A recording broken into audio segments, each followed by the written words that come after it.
The death of Cyrus the Great in 530 BC marked not an end but a transformation of the ancient world's most formidable military machine. His son Cambyses II inherited an empire that stretched from the snow-capped peaks of the Hindu Kush to the wine-dark waters of the Aegean, encompassing territories that had never before been unified under a single ruler. The Achaemenid Empire stood as the culmination of nearly 3 decades of relentless expansion, built upon military innovations and administrative genius that would influence imperial governance for centuries to come. Cyrus had revolutionized warfare through his integration of diverse military traditions from conquered peoples. The core of his army consisted of Persian and Median heavy infantry, their bronze-scaled armour glinting in formation as they advanced behind large rectangular shields called sparabara. These troops carried long spears and short swords, trained from childhood in the dual arts of archery and close combat that defined Persian military culture. But Cyrus understood that empire required more than Persian valour alone. He systematically incorporated the military strengths of each conquered nation, creating a composite force that combined Lydian cavalry techniques, Babylonian siege engineering, and Scythian mounted archery tactics. The administrative framework Cyrus established proved equally revolutionary. Rather than attempting to impose Persian culture wholesale across his vast territories, he created the satrap system, a network of provincial governors who maintain local customs while ensuring imperial loyalty and tribute collection. Each satrap commanded regional forces drawn from local populations, creating a military structure that could respond rapidly to threats across the empire's enormous frontiers. This system allowed for the maintenance of standing armies in distant provinces without depleting the Persian heartland's manpower, a logistical achievement that no previous empire had managed on such a scale. When Cambyses II ascended to the throne in 530 BC, he inherited not merely territory but a functioning imperial apparatus, capable of projecting power across 3 continents. The empire's eastern boundaries extended to the Indus River, where Persian garrisons maintained watch over the wealthy trade routes connecting Central Asia to the Indian subcontinent. In the north, Persian influence reached deep into Scythian territories beyond the Oxus River, while westward expansion had brought the Lydian kingdom and its rich gold deposits under imperial control. The recent conquest of Babylon had added Mesopotamia's agricultural wealth and urban sophistication to Persian resources, creating an economic foundation capable of supporting military operations on multiple fronts simultaneously. Yet one major power remained unconquered, and its independence represented both a strategic vulnerability and an irresistible opportunity. Egypt, under the 26th dynasty pharaoh Cambyses II, controlled the Nile Delta's agricultural abundance and commanded crucial trade routes connecting Africa to the Mediterranean world. More significantly, Egypt's continued independence provided a potential rallying point for anti-Persian resistance throughout the eastern Mediterranean. Greek city-states, already nervous about Persian expansion into Anatolia, could look to Egypt as proof that Persian power had limits. Phoenician cities, despite their general accommodation with Persian rule, maintained commercial and cultural ties to Egypt that complicated their loyalty to the empire. The strategic calculus facing Cambyses was clear. Egypt's geographic position at the nexus of Africa, Asia, and the Mediterranean made its conquest essential for consolidating Persian control over the region's trade networks. The Nile Delta's grain production could feed Persian armies operating in the western reaches of the empire, while Egypt's gold mines would provide the financial resources necessary for further expansion. Perhaps most importantly, Egyptian conquest would eliminate the last independent power capable of challenging Persian hegemony in the eastern Mediterranean, removing a potential source of support for rebellious satraps or ambitious Greek coalitions. The Persian military machine that Cambyses commanded represented the most sophisticated fighting force of its era. At its core stood the Immortals, an elite unit of exactly 10,000 heavy infantry whose ranks were immediately replenished whenever casualties occurred, maintaining the unit's mystique of invincibility. These warriors wore distinctive uniforms consisting of long robes beneath scale armour, their shields bearing the winged symbol of Ahura Mazda. Each immortal carried a short spear with a golden pomegranate counterweight, a composite bow capable of accurate shooting at ranges exceeding 300 metres, and an iron Akinakis sword designed for close combat. Their training emphasised both individual skill and unit cohesion, with elaborate drill formations that allowed rapid transition between archery volleys and spear charges. The Immortals' effectiveness derived not merely from their equipment and training, but from their role as the Empire's military elite. Recruitment came primarily from Persian and Median nobility, creating a unit whose members shared cultural values and personal connections that enhanced battlefield cooperation. Their commanders, drawn from the highest ranks of Persian aristocracy, possessed both military expertise and political authority that allowed for rapid decision-making during combat. The unit's organisation into 10 regiments of 1,000 men each provided tactical flexibility, while maintaining the symbolic importance of the 10,000-man total that had become central to Persian military identity. Beyond the Immortals, Persian military organisation relied heavily on satrap levies that brought the Empire's diverse populations into imperial service. Each satrap was required to maintain specified numbers of troops equipped according to their regional traditions, but trained in Persian tactical doctrines. Lydian cavalry units provided heavy shock troops capable of breaking enemy formations, their horses bred from the finest bloodlines, and their riders armoured in bronze scales that covered both man and mount. Scythian horse archers offered unmatched mobility, capable of harassment tactics that could disrupt enemy formations before Persian heavy infantry engaged in decisive combat. The integration of auxiliary forces represented one of Cyrus's most significant military innovations, continued and refined under Cambyses. Rather than viewing conquered peoples as potential sources of rebellion, Persian military doctrine treated them as valuable additions to imperial capability. Babylonian engineers brought sophisticated siege techniques, including the construction of massive earthwork ramps and the operation of torsion artillery that could breach the strongest fortifications. Phoenician naval expertise provided the Empire with a maritime capability that complemented its land-based power, enabling amphibious operations and the projection of force across water barriers that had previously limited Persian expansion. The Empire's logistical capabilities matched its tactical sophistication. The Royal Road System, extending from Sardis to Susa, enabled rapid communication and troop movement across vast distances.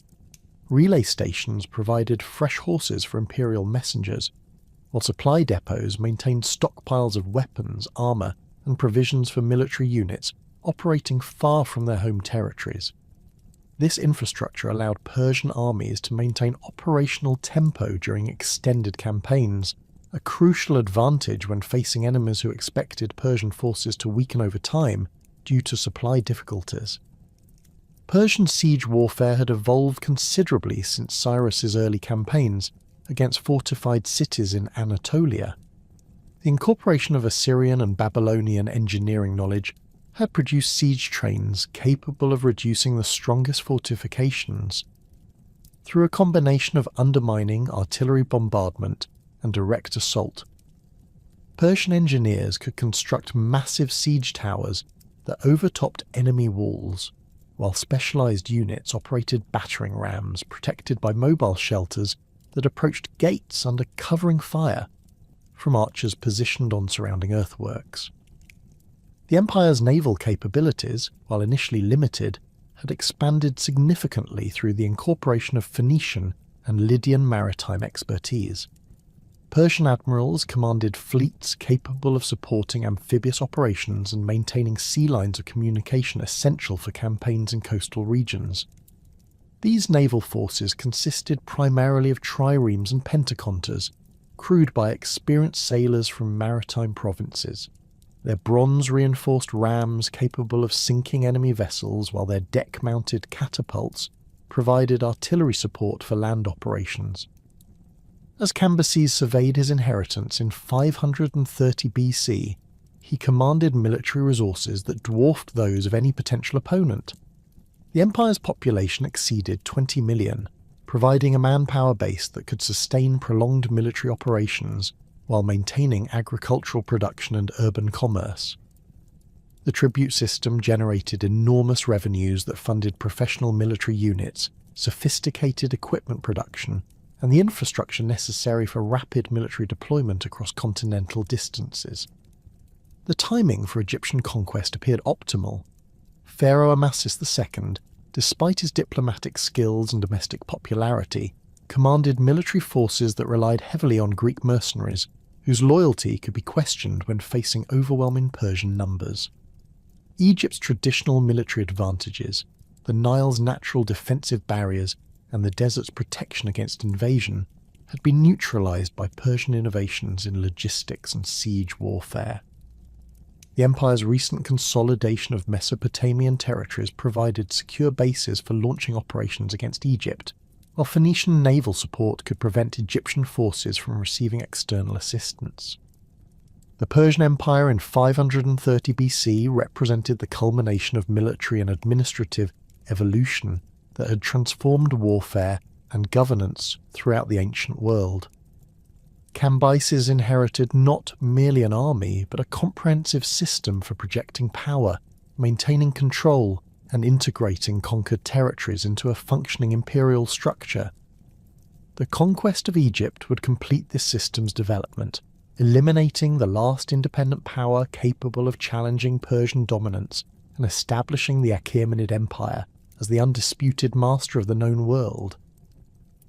The invasion of Egypt began in earnest during the spring of 526 BC, when Persian advance forces crossed the Sinai Peninsula and established forward bases near the ancient fortress city of Pelusium. Cambyses had spent months preparing for this campaign, assembling a massive invasion force that drew contingents from across the empire. The Persian king understood that Egypt's conquest required more than military superiority. It demanded a demonstration of overwhelming force that would convince Egyptian nobles and priests that resistance was futile. The Persian invasion army represented the largest military force ever assembled for operations in northeastern Africa. At its core marched 20,000 immortals, their ranks filled to capacity and reinforced with additional Persian heavy infantry drawn from the empire's heartland provinces. Median cavalry units, numbering approximately 8,000 mounted warriors, provided reconnaissance and rapid strike capabilities essential for operations in Egypt's open desert terrain. Lydian heavy cavalry added another 4,000 horsemen, their bronze-scaled armour and long lances designed for shock combat against Egyptian chariot formations. The siege train accompanying this force demonstrated Persian engineering capabilities at their most sophisticated. Babylonian specialists had constructed dozens of massive siege engines, including torsion catapults capable of hurling stones weighing over 100 pounds across distances exceeding 400 metres. Mobile siege towers, each standing nearly 30 feet in height, could be assembled rapidly to overtop Egyptian fortification walls. Most importantly, Persian engineers had developed specialized equipment for operations in sandy terrain, including broad-wheeled carts that could transport heavy artillery across desert surfaces that would bog down conventional vehicles. Cambyses had also secured crucial naval support from Phoenician cities, whose fleets provided both logistical assistance and the ability to outflank Egyptian defensive positions along the Mediterranean coast. Approximately 150 vessels, ranging from swift pentaconters to heavy triremes, accompanied the land forces as they advanced toward the Nile Delta. These ships carried additional supplies, siege equipment, and reserve troops while maintaining the capability to support amphibious operations if Egyptian forces attempted to establish defensive lines along the delta's waterways. The strategic situation facing Pharaoh Psamtik III was increasingly desperate as Persian forces approached Egyptian territory. The young pharaoh, who had inherited the throne from Amasis II only months earlier, commanded military resources that were formidable by regional standards but inadequate against the Persian juggernaut.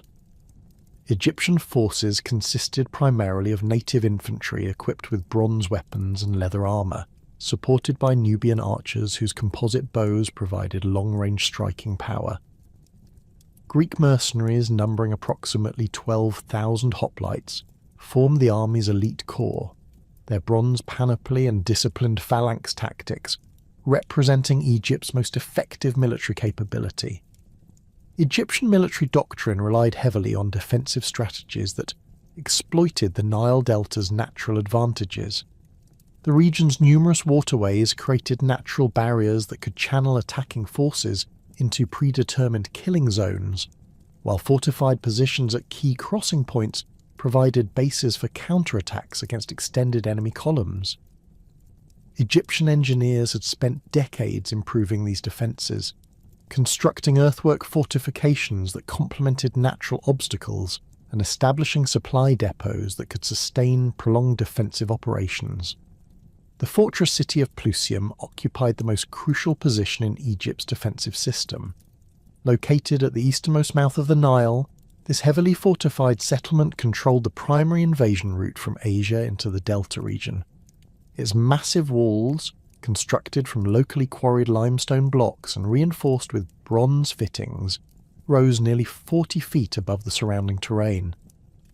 The fortress contained extensive barracks facilities, weapon storage areas, and granaries capable of supporting a garrison of 8,000 troops during extended siege operations. Psamtik III had concentrated his best forces at Pelusium, recognizing that the fortress's fall would open the entire delta to Persian penetration. The garrison included 6,000 Greek mercenaries under the command of experienced Spartan officers, supported by elite Egyptian units and Nubian archer companies whose accuracy with composite bows had proven effective against Persian cavalry in preliminary skirmishes. The fortress's defensive preparations included the construction of additional earthworks outside the main walls, creating multiple defensive lines that would force attacking forces to overcome successive obstacles under constant missile fire. The Persian assault on Pelusium began in late May 525 BC, following several weeks of preliminary operations that cleared Egyptian outposts from the surrounding region. Cambyses personally directed the siege, establishing his command position on elevated ground approximately 2 miles east of the fortress walls. From this vantage point, the Persian king could observe the entire battlefield, while remaining close enough to issue tactical orders as combat developed. The initial Persian approach demonstrated the sophistication of their siege warfare capabilities. Engineers constructed massive earthwork ramps that gradually approached the fortress walls, their surfaces protected by wooden mantlets that shielded workers from Egyptian missile fire. Simultaneously, Persian artillery units established firing positions that subjected the fortress to continuous bombardment, their stone projectiles systematically weakening wall sections while suppressing defensive fire from Egyptian archers positioned along the ramparts. Persian tactical doctrine during the siege emphasized the coordinated employment of multiple attack methods rather than relying on any single approach. While siege engines battered the walls and engineers worked to undermine their foundations, assault troops maintained constant pressure through escalade attempts that prevented Egyptian defenders from concentrating their forces against the primary breach points. This multifaceted approach stretched Egyptian defensive capabilities beyond their breaking point, forcing garrison commanders to respond to simultaneous threats across multiple sectors of the fortress perimeter. The decisive breakthrough occurred during the siege's third week, when Persian undermining operations succeeded in collapsing a critical section of Pelusium's eastern wall. The breach, approximately 60 feet wide, created a gap that Persian assault troops could exploit despite fierce Egyptian resistance. Immortal units, supported by Median cavalry that had dismounted for urban combat, poured through the opening while Persian archers provided covering fire from elevated positions on the siege ramps. The fighting within Pelusium's walls demonstrated the brutal efficiency of Persian urban combat techniques. Immortal infantry, trained extensively in close-quarters fighting, systematically cleared Egyptian defensive positions using coordinated attacks that combined archery volleys with spear charges. Their bronze-scaled armour provided excellent protection against Egyptian bronze weapons, while their superior numbers allowed them to overwhelm isolated pockets of resistance through sheer attrition. Greek mercenary units within the garrison fought with desperate courage, their disciplined phalanx formations initially slowing Persian advances through the fortress's narrow streets. However, the confined urban environment negated many advantages of hoplite tactics, while Persian numerical superiority enabled flanking maneuvers that gradually fragmented Greek defensive lines. The final resistance centered around the fortress's central citadel, where approximately 2,000 Egyptian and Greek troops made their last stand before being overwhelmed by converging Persian assault columns. The fall of Pelusium on June 15th, 525 BC, effectively ended organised Egyptian resistance in the Delta region. Persian forces had demonstrated their ability to reduce Egypt's strongest fortification through systematic siege operations, while the destruction of Psamtik III's best troops eliminated the core of Egyptian military capability. The psychological impact proved equally devastating, as news of Pelusium's fall convinced many Egyptian nobles that continued resistance would only result in unnecessary destruction. Cambyses immediately exploited his victory by launching rapid advances toward Memphis, Egypt's ancient capital and the symbolic heart of pharaonic power. Persian cavalry units, freed from siege duties, swept across the Delta region to secure key settlements and prevent the formation of new Egyptian defensive lines. The speed of this advance reflected careful Persian planning, as supply columns and siege equipment followed predetermined routes that had been scouted during the months preceding the invasion. The Battle of Pelusium's aftermath revealed the comprehensive nature of Persian strategic planning. Rather than simply occupying captured territory, Persian administrators immediately began implementing governmental structures that would ensure long-term imperial control. Local Egyptian officials who demonstrated willingness to cooperate with Persian authority were retained in their positions, while Persian governors assumed oversight responsibilities for taxation, military recruitment, and judicial administration.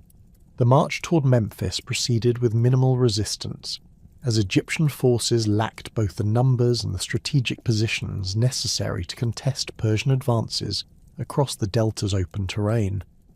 Psamtik III attempted to organise defensive lines along the Nile's western branches, but Persian engineering capabilities enabled rapid construction of pontoon bridges that outflanked these positions. The pharaoh's remaining forces, demoralised by their defeat at Pelusium and facing overwhelming Persian numbers, gradually disintegrated as individual units surrendered or simply abandoned their positions. The final confrontation occurred outside Memphis in July 525 BC, when Psamtik III made a desperate attempt to defend his capital with the remnants of his army. The battle proved brief and decisive, as Persian cavalry charges shattered Egyptian formations that lacked adequate protection against mounted attacks.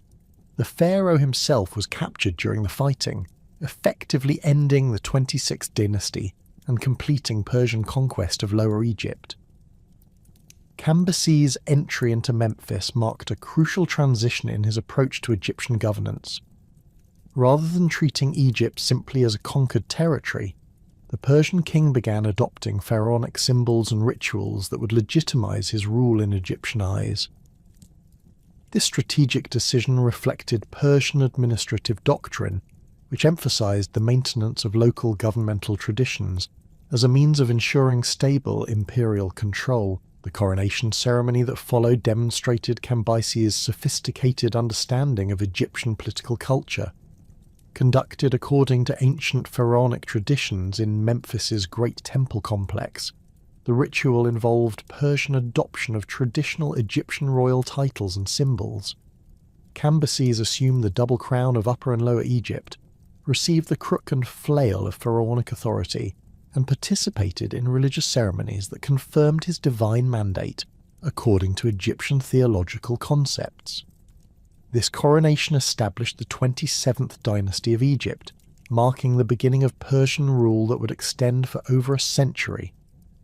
Unlike previous foreign conquerors who had attempted to impose their own governmental systems, Cambyses maintained Egyptian administrative structures while integrating them into the broader Persian imperial framework. Egyptian priests retained their traditional roles. Local courts continued to operate according to established legal precedents, and the complex bureaucratic apparatus that managed Nile flood cycles and agricultural production remained largely unchanged.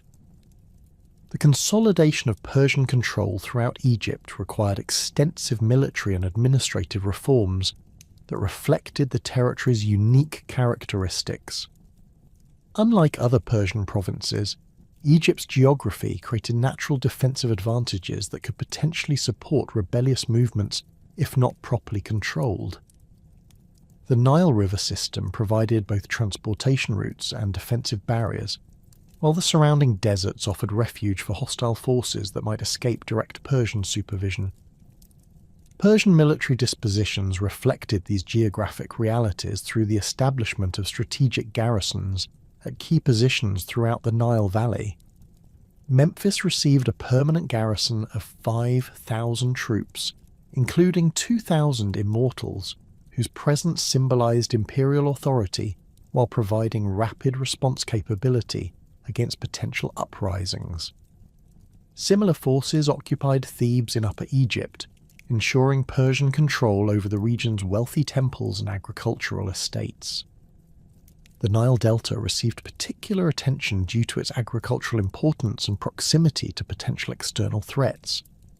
Persian engineers constructed a series of fortified positions that controlled major waterways while providing bases for rapid deployment against rebellious settlements. These installations included not only military barracks but also administrative centres that managed tax collection, legal proceedings, and the complex irrigation systems essential for delta agriculture.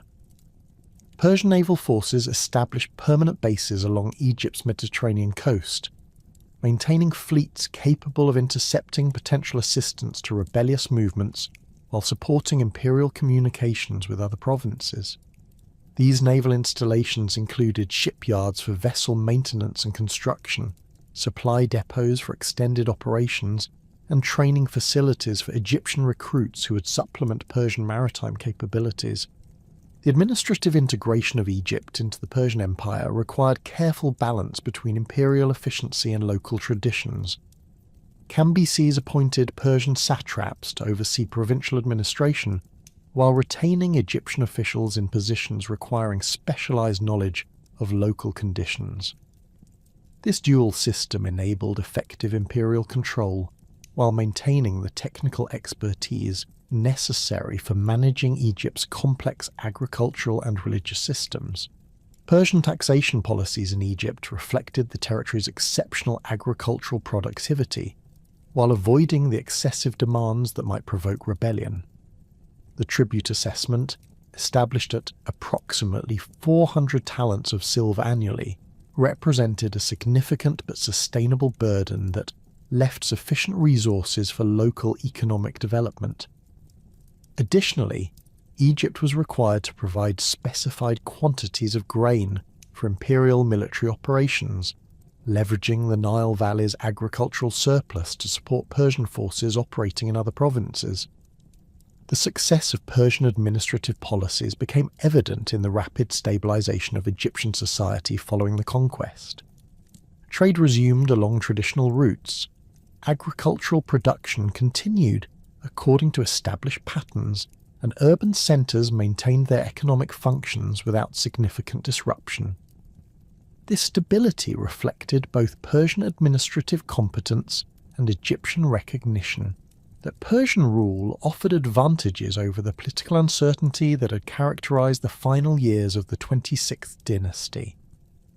With Egypt's conquest complete and administrative system functioning effectively, Cambyses began developing ambitious plans for further expansion that would extend Persian dominion into regions that had never experienced imperial control.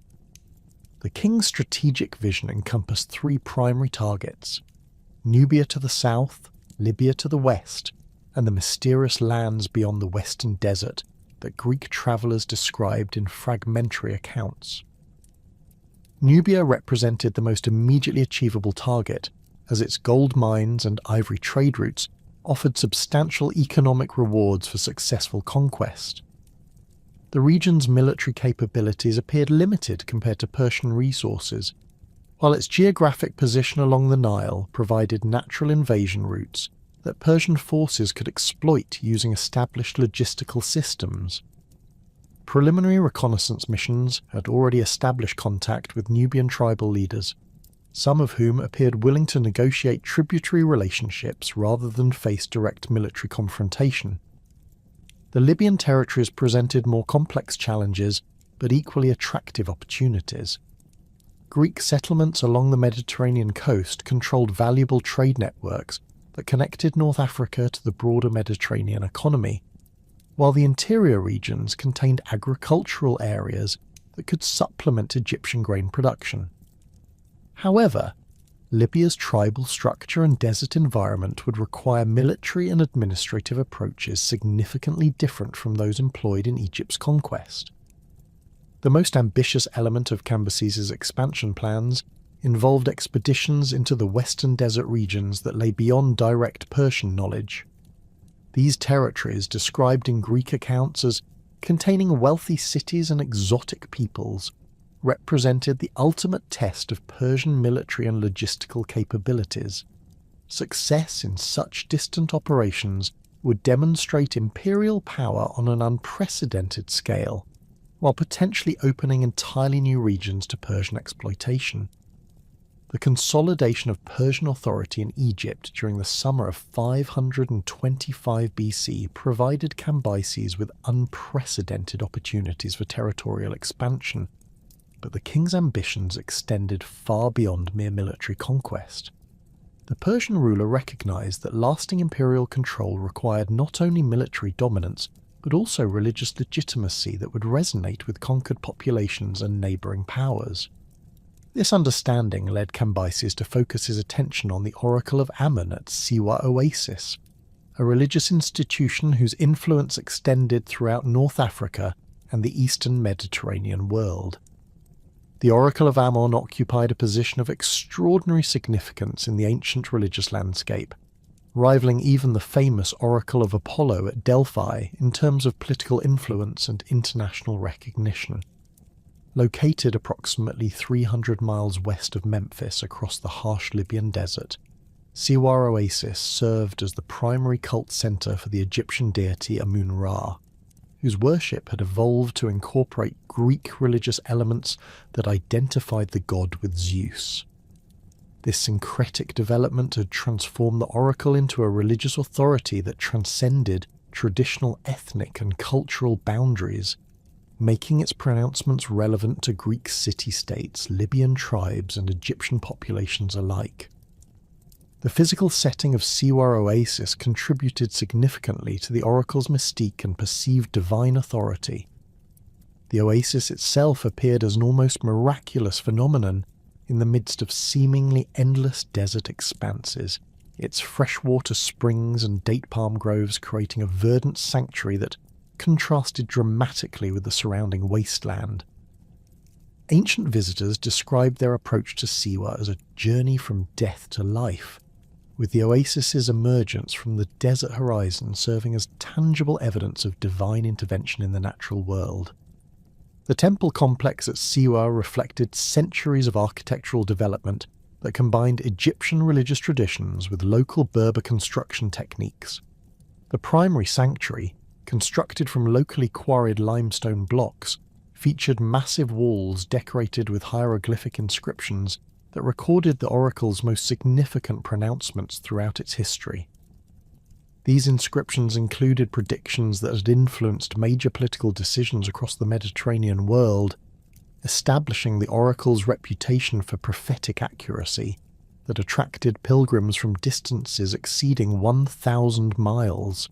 The oracle's political significance derived largely from its role in legitimizing pharaonic authority throughout Egyptian history. For over 8 centuries, Egyptian rulers had sought divine confirmation of their royal status through pilgrimages to Siwa, where the god Amun-Ra would allegedly recognize legitimate pharaohs through mystical communications interpreted by the temple's priests.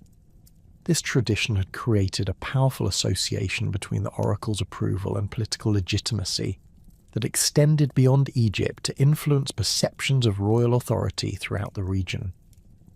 The priesthood at Siwa maintained elaborate rituals that enhanced the oracle's reputation for supernatural insight and divine connection. The primary ceremony involved the presentation of questions to a golden statue of Amun-Ra, which priests claimed would respond through subtle movements that indicated divine approval or disapproval. These movements, interpreted by specially trained priests who claimed hereditary abilities to understand divine communications, provided the basis for oracular pronouncements that could influence major political and military decisions. Greek involvement with the Oracle of Ammon had begun during the 7th century BC, when colonial expeditions to Cyrenaica brought Greek settlers into contact with Libyan tribes who revered the oracle's authority. These early encounters led to the identification of Amun-Ra with Zeus, creating a religious synthesis that made the oracle accessible to Greek religious sensibilities while maintaining its distinctively African character. Greek pilgrims began making regular journeys to Siwa, seeking divine guidance for both personal and political questions that reflected the oracle's growing influence in Mediterranean affairs. The oracle's reputation for political prophecy had been enhanced by several remarkably accurate predictions that had shaped major historical events. During the 6th century BC, the oracle had correctly predicted the outcome of conflicts between Greek city-states and Persian forces in Anatolia, establishing its credibility among Greek political leaders who subsequently consulted Siwa before making crucial strategic decisions. Similarly, the oracle's pronouncements regarding Egyptian dynastic succession had proven accurate on multiple occasions, reinforcing its reputation for supernatural insight into political developments.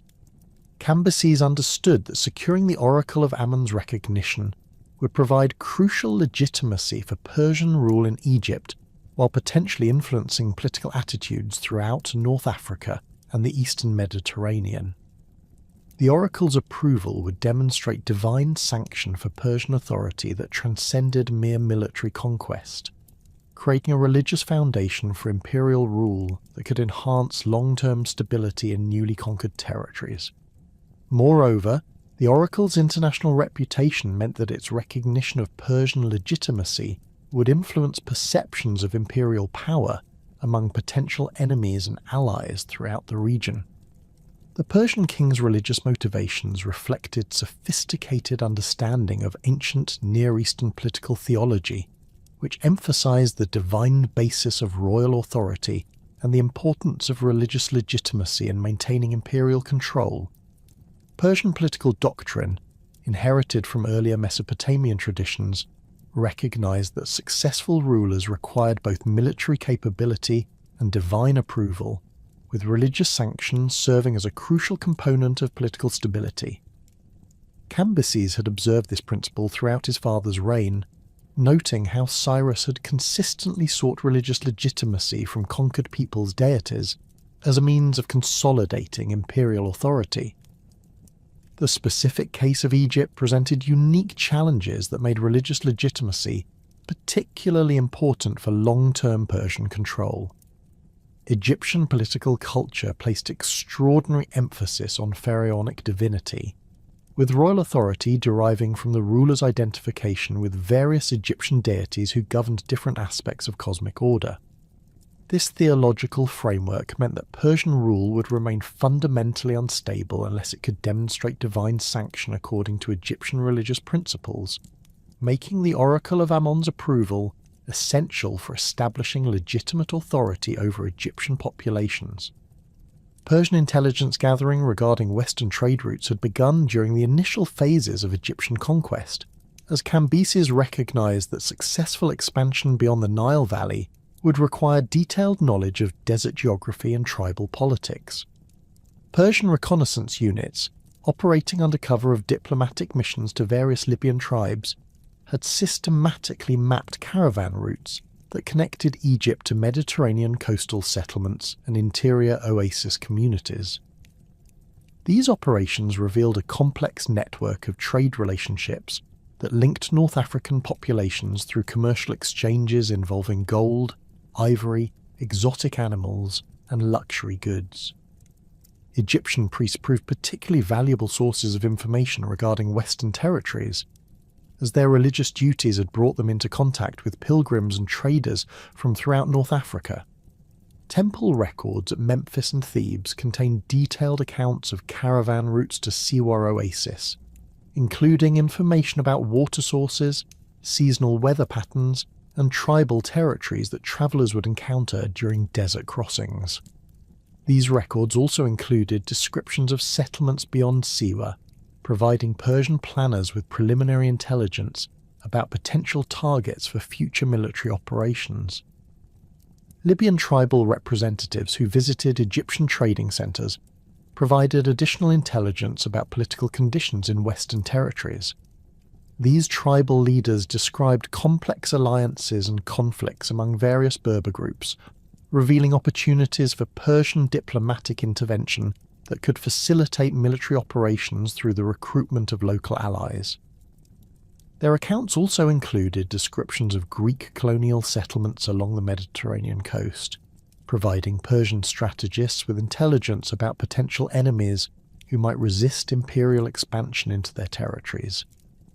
The intelligence gathered through these various sources revealed that successful operations in Western territories would require military capabilities significantly different from those employed during Egypt's conquest. Desert warfare demanded specialized equipment and tactics that could function effectively in environments characterized by extreme temperatures, limited water sources, and terrain that favored mobility over conventional siege operations. Persian military planners began developing logistical systems capable of supporting large military forces during extended desert campaigns, drawing upon experience gained during operations in Central Asian steppes and Mesopotamian desert regions. The recruitment process for the Western expedition began during the autumn of 525 BC, as Persian military commanders assembled forces specifically configured for desert operations. The core of this army consisted of 20,000 Persian and Median infantry, selected for their experience in arid environments and their proven ability to maintain discipline during extended campaigns in hostile territory. These troops received specialized training in desert survival techniques, including water conservation methods, navigation using celestial observations, and combat tactics adapted to sandy terrain that limited the effectiveness of conventional formations. Persian cavalry units designated for the expedition underwent extensive preparation that emphasized endurance and mobility rather than the shock tactics employed in conventional warfare.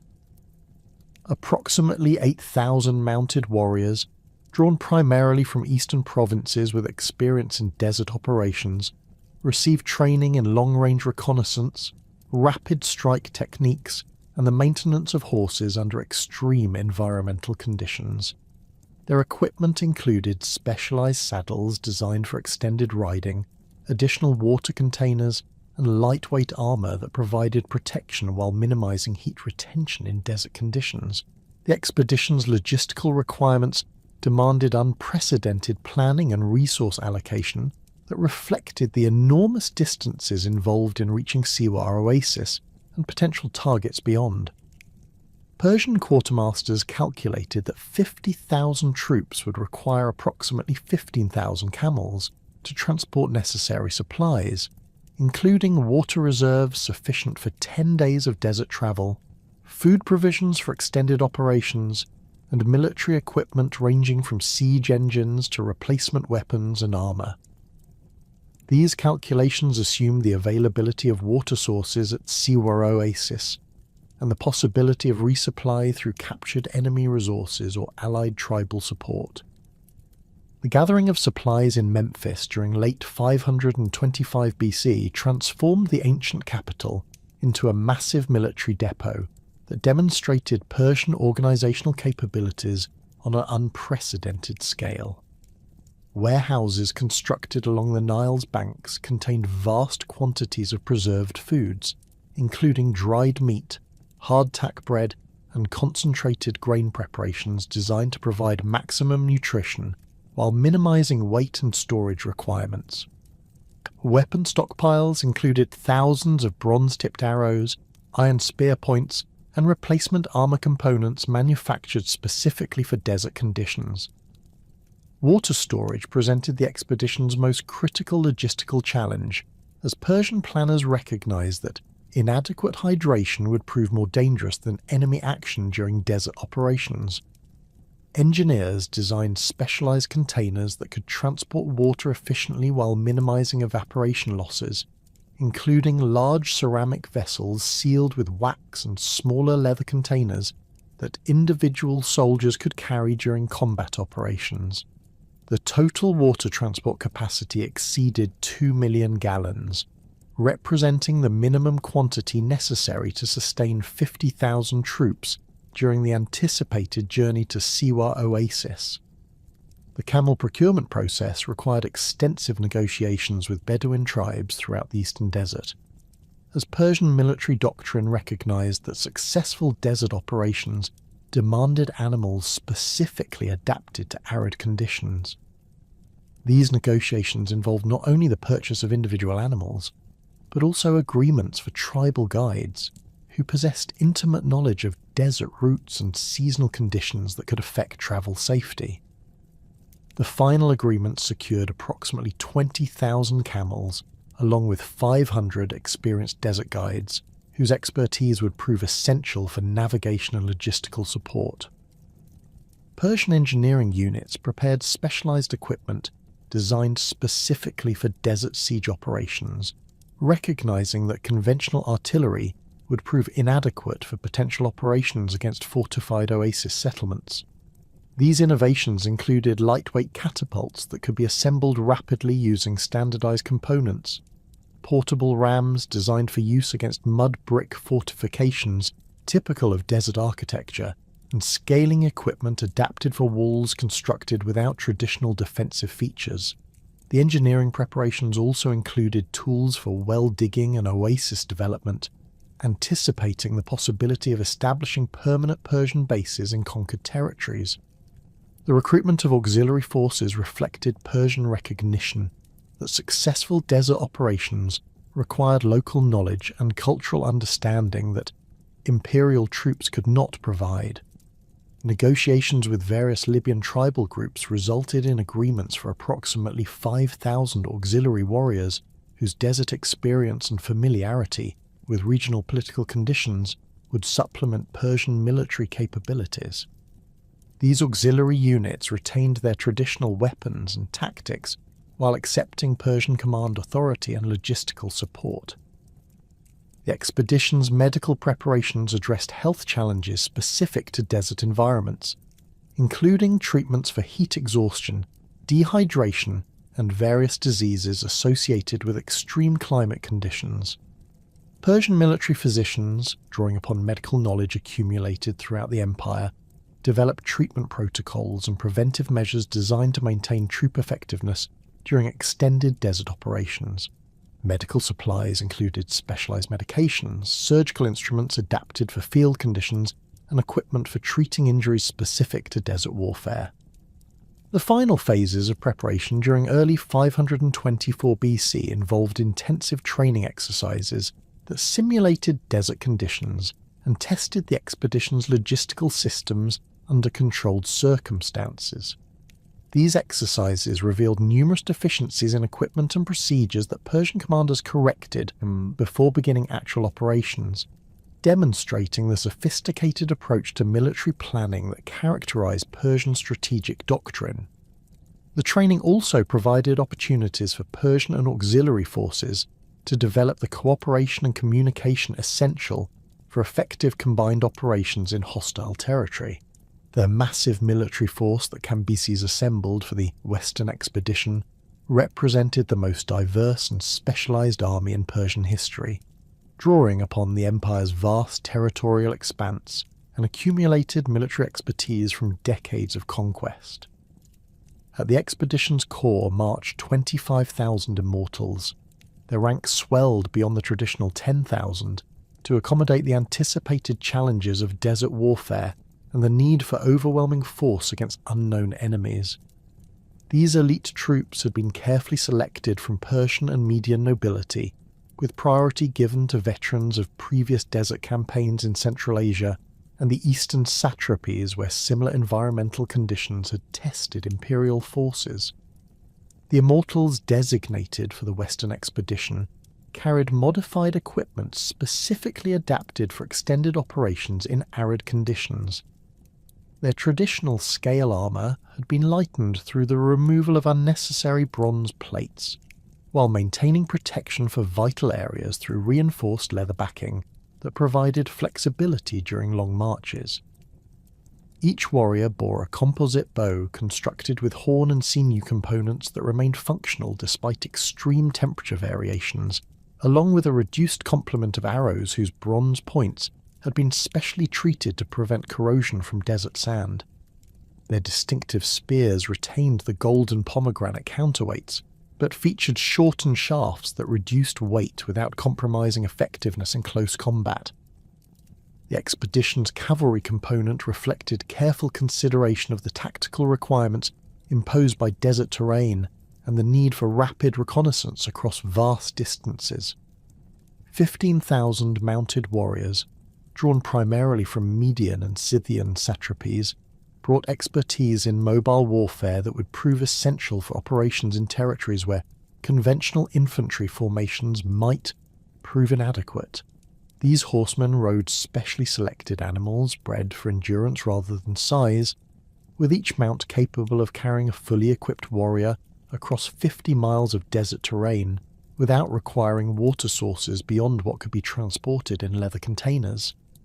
Median cavalry units retained their traditional equipment of scale armour and long lances, but adopted lighter shields constructed from wood and leather rather than the bronze-reinforced versions used in conventional warfare.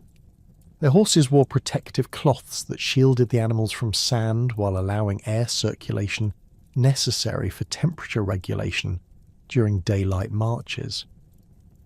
Each cavalry regiment included specialised farriers and veterinarians whose expertise would prove crucial for maintaining animal health during the anticipated months of desert operations. Scythian horse archers provided the expedition with unmatched mobility and harassment capabilities that could prove decisive against enemies unfamiliar with their tactics. These warriors carried powerful composite bows capable of accurate shooting while mounted, along with specialised arrows designed for different tactical situations, including armour-piercing points for heavily protected enemies and broad-headed hunting arrows effective against unarmoured opponents.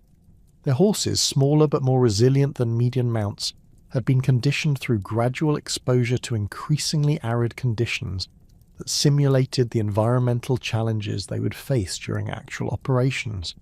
The inclusion of 8,000 Egyptian auxiliaries reflected Persian recognition that local knowledge would prove essential for successful operations in territories adjacent to the Nile Valley. These troops, recruited from Upper Egyptian provinces with experience in desert conditions, brought familiarity with North African tribal customs and terrain features that could provide crucial advantages during combat operations. Egyptian units retained their traditional bronze weapons and leather armour, while adopting Persian organisational structures and tactical doctrines that emphasised coordination with imperial forces. Egyptian auxiliary forces included specialised units whose capabilities complemented Persian military strengths. 2,000 Nubian archers, renowned throughout the ancient world for their accuracy with composite bows, provided long-range striking power that could prove decisive during siege operations against fortified oasis settlements. Their weapons, constructed from African hardwoods and reinforced with imported horn components, could penetrate armour at ranges exceeding 300 metres, while maintaining accuracy sufficient for targeting individual enemies during combat. The expedition's engineering component consisted of 3,000 specialists drawn from Babylonian and Assyrian satrapies, whose expertise in siege warfare and construction would prove essential for operations against fortified positions in Western territories. These engineers brought portable equipment for rapid construction of siege engines, including prefabricated components that could be assembled into catapults, battering rams, and scaling towers using standardized fittings that simplified field operations. Their tools included specialized implements for well digging and water source development, anticipating the possibility of establishing permanent Persian bases and conquered oasis settlements. Babylonian engineers had developed innovative solutions for the unique challenges posed by desert siege operations. Their equipment included lightweight artillery pieces constructed from laminated wood and bronze fittings that could be disassembled for transport and reassembled rapidly during combat operations. These weapons fired specially designed projectiles that remained effective despite sandy conditions, including incendiary arrows that could ignite wooden fortifications and stone shot that could breach mud brick walls typical of oasis architecture. The logistical support structure for this massive force required unprecedented planning and resource allocation that demonstrated Persian administrative capabilities at their most sophisticated. Quartermaster units, numbering 2,000 specialists, managed supply chains that extended from Memphis to forward operating positions hundreds of miles into the western desert. Their responsibilities included not only the distribution of food and water, but also the maintenance of equipment, the care of animals, and the establishment of communication lines that would enable coordination with imperial headquarters in Egypt. The expedition's camel train represented the largest such force ever assembled for military operations, consisting of 30,000 animals whose carrying capacity enabled the transport of supplies sufficient for extended operations in territories where resupply would prove impossible. Each camel carried approximately 400 pounds of equipment and provisions, including water containers that provided the expedition's primary hedge against the deadly threat of dehydration during desert crossings. The animals had been selected through careful evaluation of their endurance capabilities, with priority given to mature animals with proven records of performance under extreme conditions. Bedouin guides, numbering 800 experienced desert travelers, provided essential expertise in navigation and survival techniques that Persian forces could not acquire through conventional military training. These guides brought intimate knowledge of seasonal weather patterns, water source locations, and tribal territorial boundaries that could mean the difference between successful operations and catastrophic failure in hostile desert environments. Their services had been secured through extensive negotiations that involved not only monetary payments, but also guarantees of favourable treatment for their tribal affiliations following successful Persian conquest of Western territories. The water supply system developed for the expedition represented a triumph of Persian engineering and logistical planning that addressed the most critical challenge facing any military force operating in arid conditions. Engineers had calculated that 50,000 troops and 30,000 animals would require approximately 40,000 gallons of water daily, necessitating transport capacity that could sustain the force for at least 10 days of travel between reliable water sources. This requirement resulted in the construction of specialized containers that maximize storage capacity while minimizing weight and evaporation losses. Persian engineers designed ceramic vessels sealed with specially prepared wax that could preserve water quality during extended transport, while protecting contents from contamination by sand and dust. These containers, manufactured in standardized sizes that facilitated loading and distribution, could be nested efficiently during transport while providing easy access for rationing during actual consumption. Smaller leather containers enabled individual soldiers to carry personal water supplies during combat operations, with capacity sufficient for one day's requirements under normal conditions. Food preservation techniques employed for the expedition drew upon Persian experience in supplying armies across the empire's vast distances, adapted specifically for the extreme conditions anticipated during desert operations. Preserved meats included dried beef and mutton treated with salt and spices that prevented spoilage, while providing concentrated nutrition essential for maintaining troop strength during physically demanding marches. Grain preparations included hardtack bread baked in specially constructed ovens that removed moisture content to levels that prevented mold growth during extended storage. The expedition's medical support reflected Persian recognition that environmental hazards might prove more dangerous than enemy action during desert operations. Military physicians, trained in treatment protocols developed through experience in various imperial provinces, brought specialized knowledge of heat-related illnesses, dehydration effects, and diseases associated with extreme climate conditions. Their equipment included medications derived from plants native to arid regions, surgical instruments adapted for field conditions, and protective gear designed to shield medical personnel from environmental hazards while treating wounded troops. The command structure established for the Western expedition reflected traditional Persian military hierarchy, while accommodating the unique requirements imposed by operations in unfamiliar territory. Cambyses retained overall command authority, but delegated tactical responsibility to experienced generals whose expertise in desert warfare and siege operations would prove essential for mission success. The primary field commander, Artaphernes, brought extensive experience from campaigns in Central Asian steppes, where similar environmental challenges had tested Persian military capabilities. Subordinate commanders included specialists in various aspects of desert operations, from cavalry tactics to siege warfare to logistical management. Each major unit retained its traditional Persian command structure while accepting coordination requirements imposed by the expedition's overall objectives and the need for unified action during critical operations. Communication protocols emphasized rapid information flow between units operating across extended distances, with mounted messengers providing links between forward elements and main force commanders. The religious preparations accompanying the expedition's organization demonstrated Persian recognition that divine favor would prove essential for success in such an ambitious undertaking. Zoroastrian priests conducted elaborate fire ceremonies that sought Ahura Mazda's blessing for the enterprise, while requesting protection from the evil influences that Persian theology associated with unknown territories. These ceremonies involved the sacrifice of white horses, whose blood was offered to ensure favourable winds and adequate water sources during the anticipated desert crossing. Egyptian religious elements were incorporated into the expedition's spiritual preparations through ceremonies conducted by native priests, whose participation demonstrated Persian respect for local traditions while seeking divine support from Egyptian deities familiar with Western territories.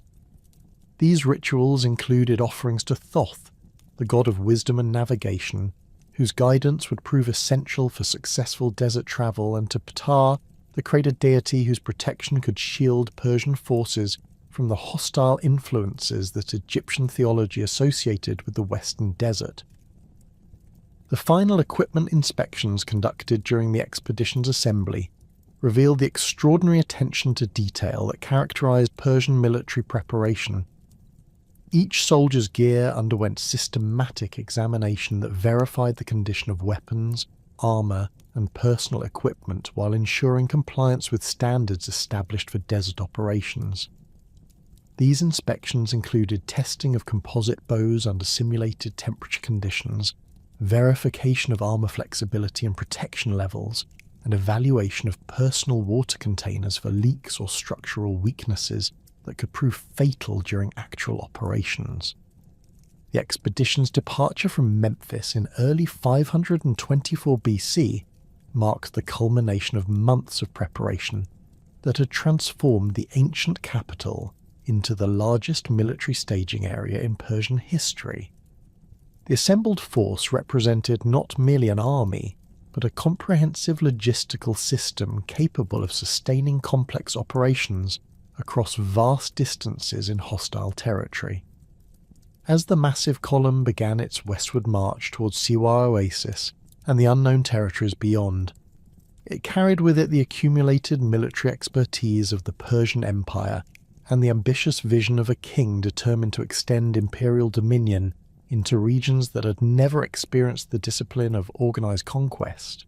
The massive Persian column that departed Memphis on March 15th, 524 BC, stretched across nearly 12 miles of desert terrain, its bronze-scaled armour glinting in the harsh morning sun as 50,000 troops began their westward march toward the oracle of Ammon at Siwa Oasis.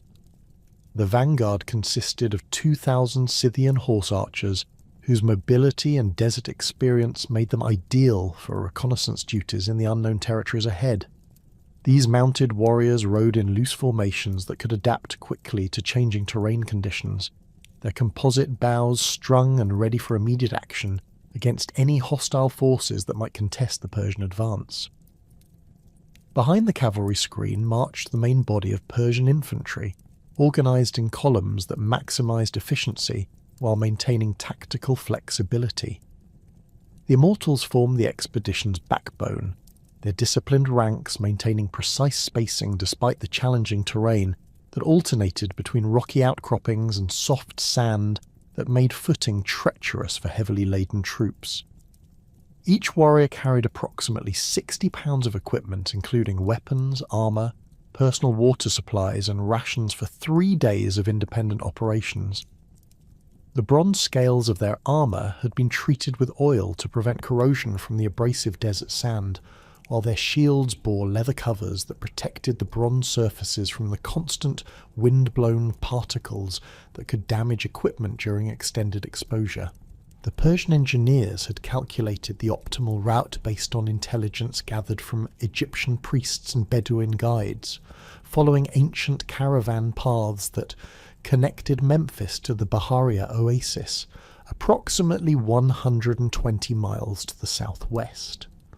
These established routes offered the advantage of known water sources at regular intervals, though Persian planners recognised that the expedition's massive size would strain these resources beyond their normal capacity. The initial segment of the journey followed the Nile's west bank for 30 miles before turning directly westward into the desert proper, where the army would face its first serious test of desert survival capabilities. The camel train that accompanied the main force represented a logistical achievement unprecedented in ancient military history. 30,000 animals, organised in groups of 100 under experienced Bedouin handlers, carried the water and provisions essential for the expedition's survival in the waterless expanses ahead. Each camel bore 4 large ceramic water vessels, along with dried foods, replacement equipment, and specialised gear for desert operations. The animals moved in single file along paths that their handlers claimed had been used for centuries by traders carrying goods between the Nile Valley and the western oases, though none of the guides had ever seen such a massive force attempt this crossing. Navigation presented immediate challenges that tested Persian military competence in unfamiliar conditions. The desert landscape lacked the prominent landmarks that characterized other regions where Persian forces had operated, with subtle variations in sand color and rock formations, providing the only reference points for maintaining proper direction. Babylonian astronomers attached to the expedition used bronze instruments to track celestial positions, but their calculations required clear skies that were often obscured by dust storms that could last for hours. Egyptian guides proved invaluable during these conditions, Using techniques passed down through generations of desert travel that relied on wind patterns and sand formations invisible to Persian observers. The first major equipment failures occurred during the march's second day, when several of the larger siege engines suffered structural damage from the constant vibration and stress of transport across uneven terrain. The wheels of 2 catapults cracked under the combined weight of their bronze components and the additional stress imposed by soft sand that required extra effort from the oxen pulling them. Persian engineers worked through the night to repair the damage using spare components, but the incident highlighted the vulnerability of heavy equipment to desert conditions that differed significantly from the solid ground where these weapons had been designed to operate.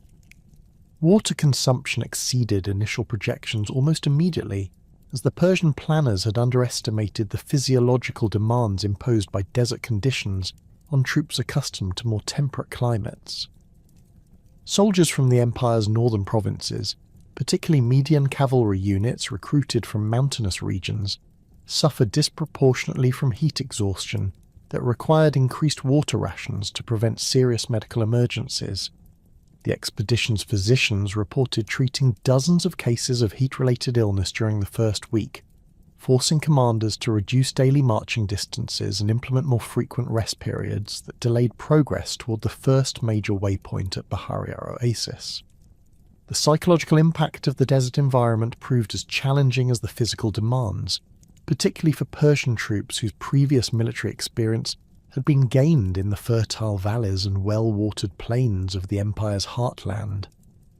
The seemingly endless expanse of sand and rock created a sense of isolation that affected unit morale, while the absence of familiar vegetation and wildlife reinforced the impression that the army was venturing into a realm fundamentally hostile to human life. Veterans of Central Asian campaigns adapted more readily to these conditions, but they represented only a minority of the total force. Persian discipline maintained unit cohesion despite these psychological pressures, but the strain became evident in increased incidents of minor insubordination and equipment neglect that required intervention from unit commanders. The traditional Persian military structure, based on personal relationships between officers and their subordinates, proved effective in maintaining order, but the stress of desert conditions tested these bonds in ways that conventional warfare had not. Company commanders implemented additional inspections and increased supervision to ensure that equipment maintenance and water conservation protocols were followed strictly. The first contact with indigenous populations occurred on the march's 7th day, when Scythian scouts encountered a small group of Libyan nomads whose tribal affiliation remained unclear to Persian interpreters. These desert dwellers, numbering approximately 30 individuals including women and children, approached the Persian vanguard under circumstances that suggested they sought trade opportunities rather than military confrontation. The camels carried goods including worked leather, bronze ornaments, and small quantities of gold dust that indicated access to mineral resources somewhere in the Western Territories. The negotiations that followed revealed the complex political situation that characterized the region's tribal structure. The nomads claimed allegiance to a confederation of tribes that controlled territory extending westward from the Nile Valley to the Mediterranean coast, but their descriptions of political relationships proved confusing to Persian diplomats accustomed to more centralized governmental structures. The tribal representatives spoke of chiefs whose authority fluctuated based on seasonal migration patterns and changing alliances that could shift rapidly in response to resource availability or external threats.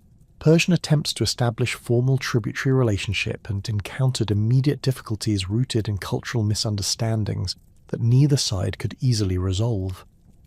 The nomads appeared willing to provide information about water sources and safe routes in exchange for trade goods, but they rejected Persian demands for submission to imperial authority as incomprehensible within their traditional political framework.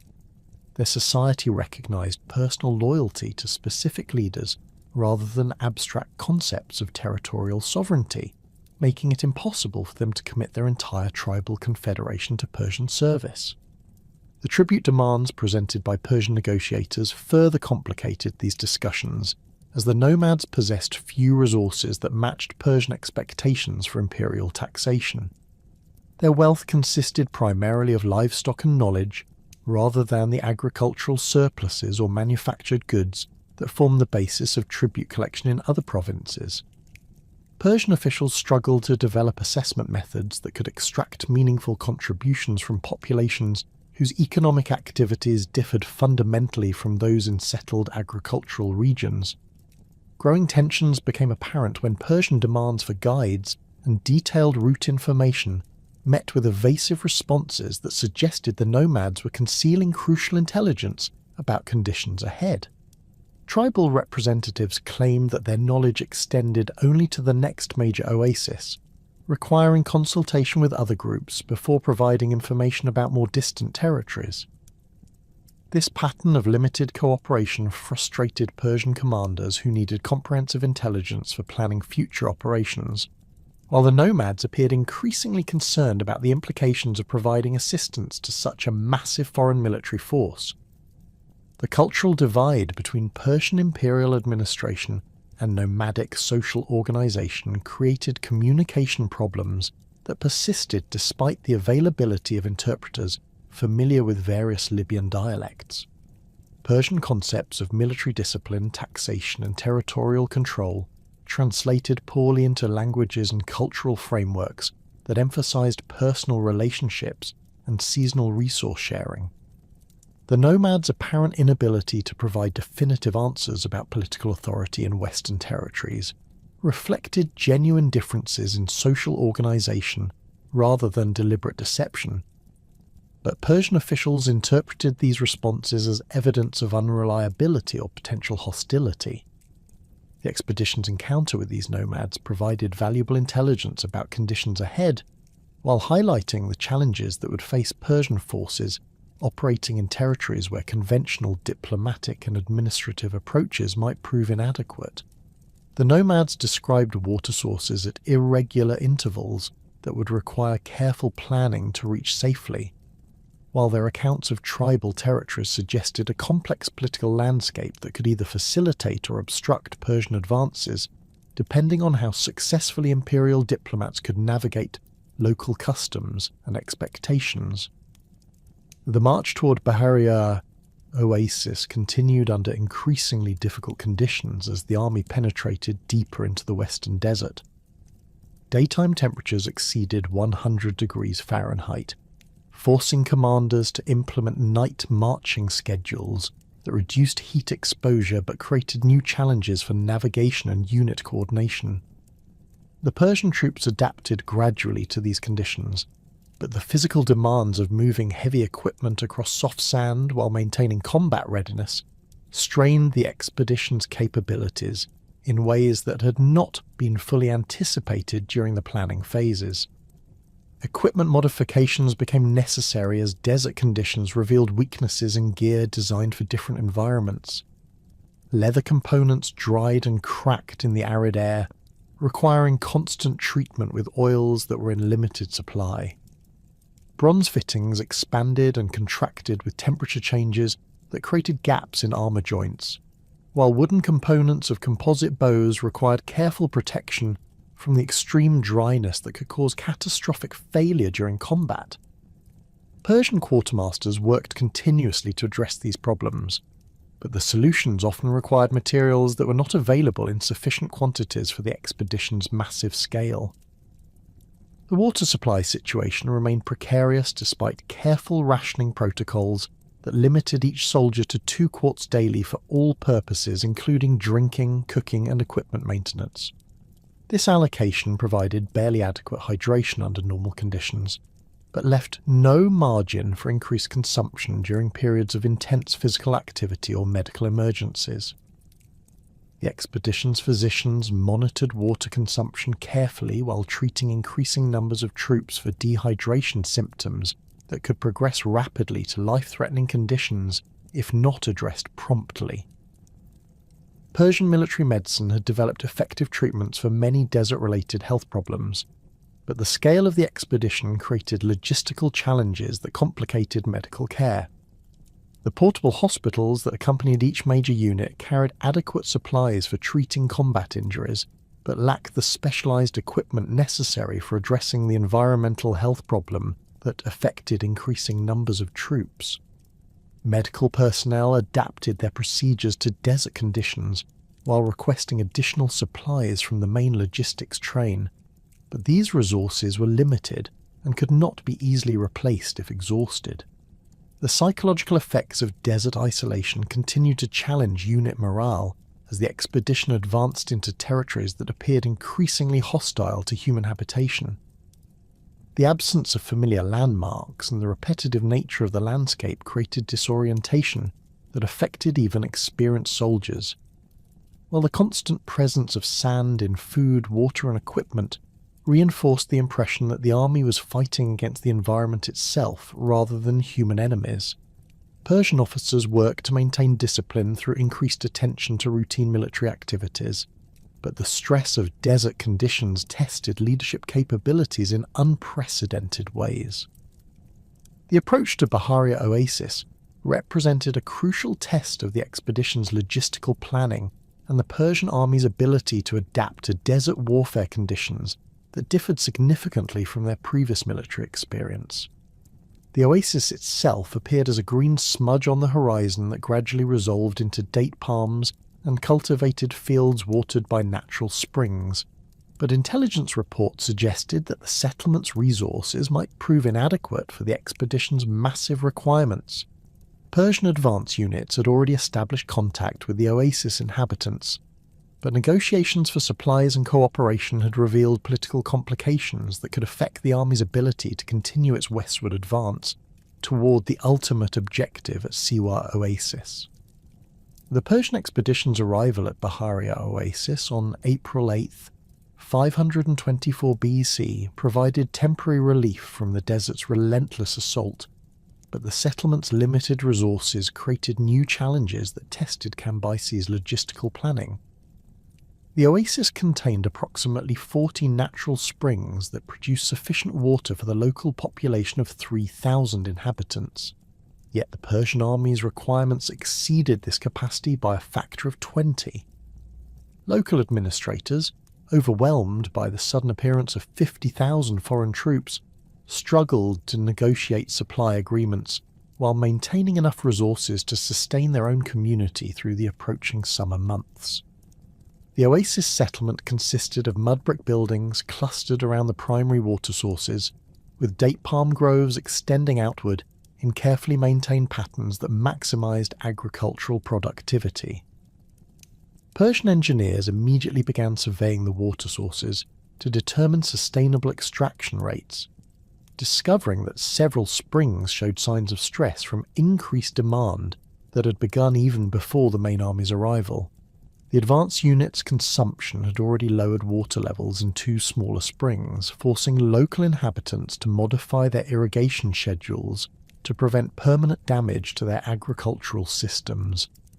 Persian negotiations with the oasis leadership revealed political complexities that reflected the broader challenges facing imperial expansion into territories with decentralized governmental structures. The settlement operated under a council system where decisions required consensus among representatives from various family groups, making it impossible to secure rapid agreements for the massive supply requirements that the expedition demanded. Each family controlled specific agricultural plots and water rights that could not be transferred without extended discussions that Persian commanders found frustratingly slow given their operational timeline. The water crisis intensified during the expedition's second day at Baharia, when Persian consumption exceeded the spring's daily output by approximately 15,000 gallons. Engineers implemented emergency rationing measures that reduced individual allocations to 1 quart per soldier, barely sufficient to prevent dehydration under the extreme heat conditions that characterized the desert environment. Medical personnel reported increasing cases of heat exhaustion among troops who had expected adequate water supplies at the oasis, forcing commanders to consider extending their stay beyond the planned 3-day resupply period. Local inhabitants provided crucial intelligence about the route to Siwa Oasis, describing a journey that would require 7 to 10 days across terrain that offered no reliable water sources between the two settlements. Tribal guides familiar with this route emphasized the critical importance of timing, explaining that seasonal wind patterns could create sandstorms that made navigation impossible, while dramatically increasing water consumption through respiratory stress and equipment maintenance requirements. The optimal travel window occurred during the late spring months when temperatures remained manageable and prevailing winds from the north provided some cooling relief during daylight marches. The Persian advance guard departed Baharia on April 12th, consisting of 5,000 troops under the command of General Artafrinas, whose experience in Central Asian desert operations made him the logical choice to lead the most dangerous phase of the expedition. This force carried water supplies calculated for 12 days of independent operations, providing a safety margin that could accommodate unexpected delays or increased consumption due to combat operations. The advance guard's mission involved securing the route to Siwa Oasis, while establishing communication links that would guide the main force during its subsequent advance. Herodotus recorded that the advance guard maintained regular communication with the main force for the first 4 days of their march, with mounted messengers returning to Baharia at predetermined intervals to report progress and confirm that the route remained passable. These communications described normal desert travel conditions with moderate temperatures and steady northerly winds that facilitated navigation using celestial observations. The troops' morale remained high despite the physical demands of desert marching, while equipment performance met expectations established during the earlier phases of the expedition.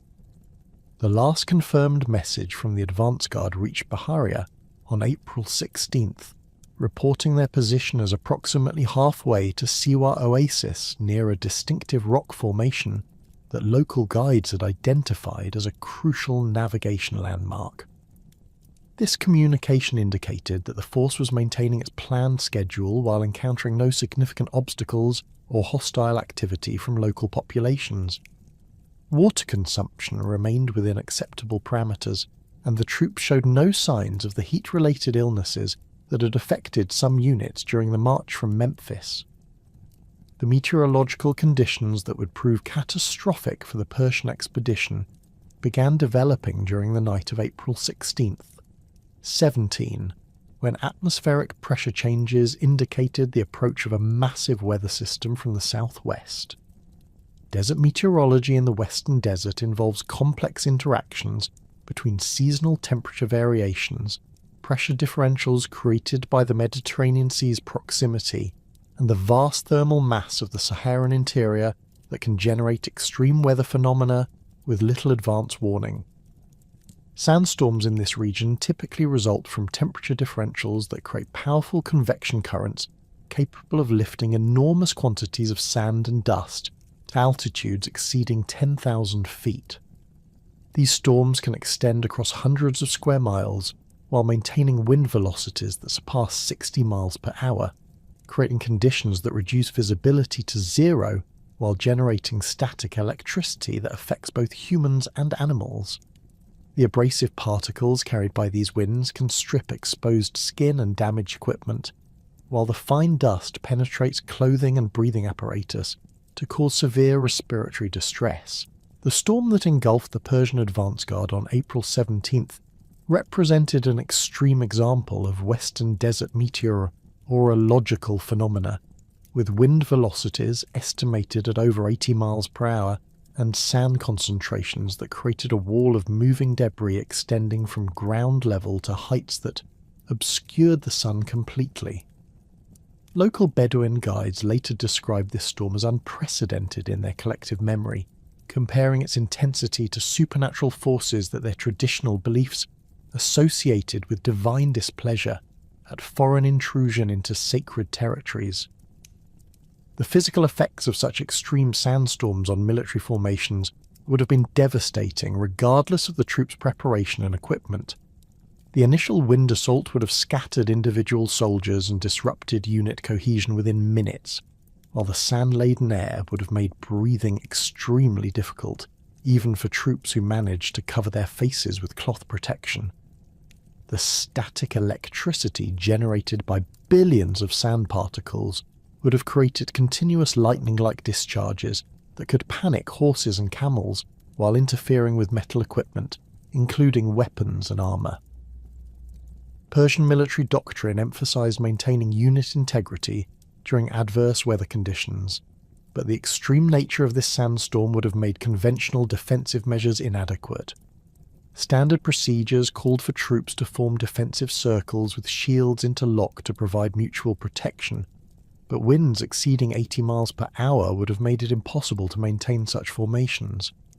Individual survival would have required finding shelter behind rock formations or constructing improvised windbreaks using available equipment, but the storm's sudden onset would have prevented organised defensive preparations. The sand burial process during extreme storms occurs through the rapid accumulation of windborne particles that can deposit several feet of material within hours under optimal conditions. Areas where wind patterns create eddies or obstacles cause airflow disruption become natural collection points where sand accumulates at accelerated rates. Military formations caught in such conditions would have experienced progressive burial as individual soldiers became unable to move against the increasing sand depth, while simultaneously struggling with respiratory distress and disorientation. Archaeological evidence from other desert sites suggests that rapid sand burial can preserve organic materials including leather, wood, and even textile components under specific conditions, involving immediate coverage followed by stable atmospheric conditions. However, the western desert's climate patterns typically involve periodic wind erosion that redistributes accumulated sand, making long-term preservation unlikely, except in areas where geological features provide permanent protection from subsequent storms. Alternative theories for the expedition's fate focus on human factors that could have resulted in catastrophic losses without requiring supernatural meteorological phenomena. Desert warfare specialists note that navigation errors in featureless terrain can lead to fatal mistakes, where military units become lost and exhaust their water supplies before reaching intended destinations. The Persian advance guard's unfamiliarity with Western desert navigation techniques could have resulted in directional errors that led them away from known water sources toward areas where survival became impossible. Ambush scenarios proposed by some historians suggest that local tribal confederations might have coordinated attacks against the Persian force using superior knowledge of desert conditions to achieve tactical advantages that compensated for their numerical inferiority. Bedouin warfare traditionally emphasized mobility and harassment tactics that could prove highly effective against conventional military formations operating in unfamiliar territory.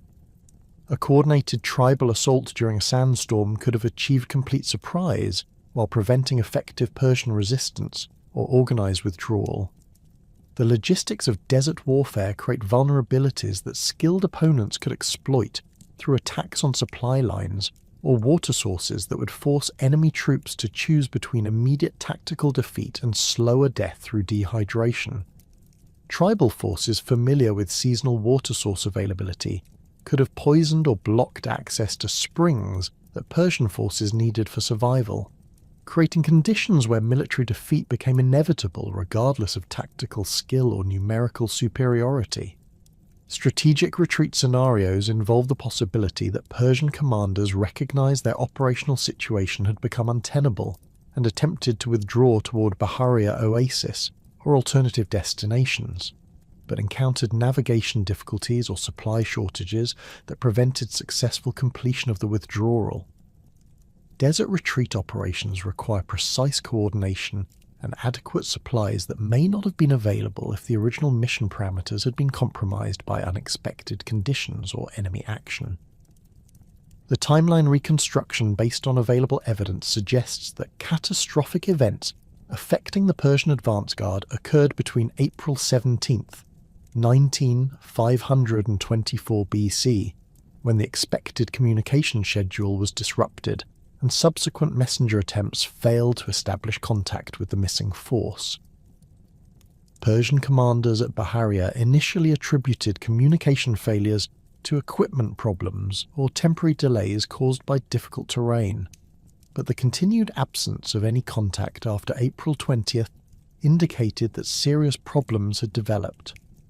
Search and rescue operations launched from Bahariya on April 22nd involved 2,000 mounted troops equipped for extended desert operations and guided by local Bedouins familiar with the route to Siwa Oasis. These search parties followed the established caravan route while sending smaller detachments to investigate alternative paths that the advance guard might have taken if navigation errors had occurred. The search efforts continued for 2 weeks but discovered no trace of the missing Persian force, despite covering hundreds of square miles of desert terrain. The absence of equipment debris, human remains, or other physical evidence that would indicate the location of a military disaster involving 5,000 troops suggests either complete burial under sand deposits or successful concealment by hostile forces who removed evidence of their victory. Desert preservation conditions can maintain organic materials for extended periods under specific circumstances, but the Western Desert's active sand movement typically redistributes surface materials within months of their initial deposition. Persian intelligence efforts to determine the advance guard's fate included interrogation of tribal representatives and systematic questioning of caravan traders who used routes through the affected area. These investigations revealed no reliable information about military action involving Persian forces, though several witnesses reported unusual sandstorm activity during the relevant time period. The absence of tribal claims regarding victory over Persian troops suggested either that no human agency was responsible for the disappearance, or that any responsible parties had compelling reasons to conceal their involvement. The psychological impact on the main Persian force at Bahariya intensified as search efforts failed to produce evidence of the advance guard's fate. Troops who had expected to follow their comrades to Siwa Oasis faced the prospect of advancing into territory where an entire Persian army had vanished without explanation.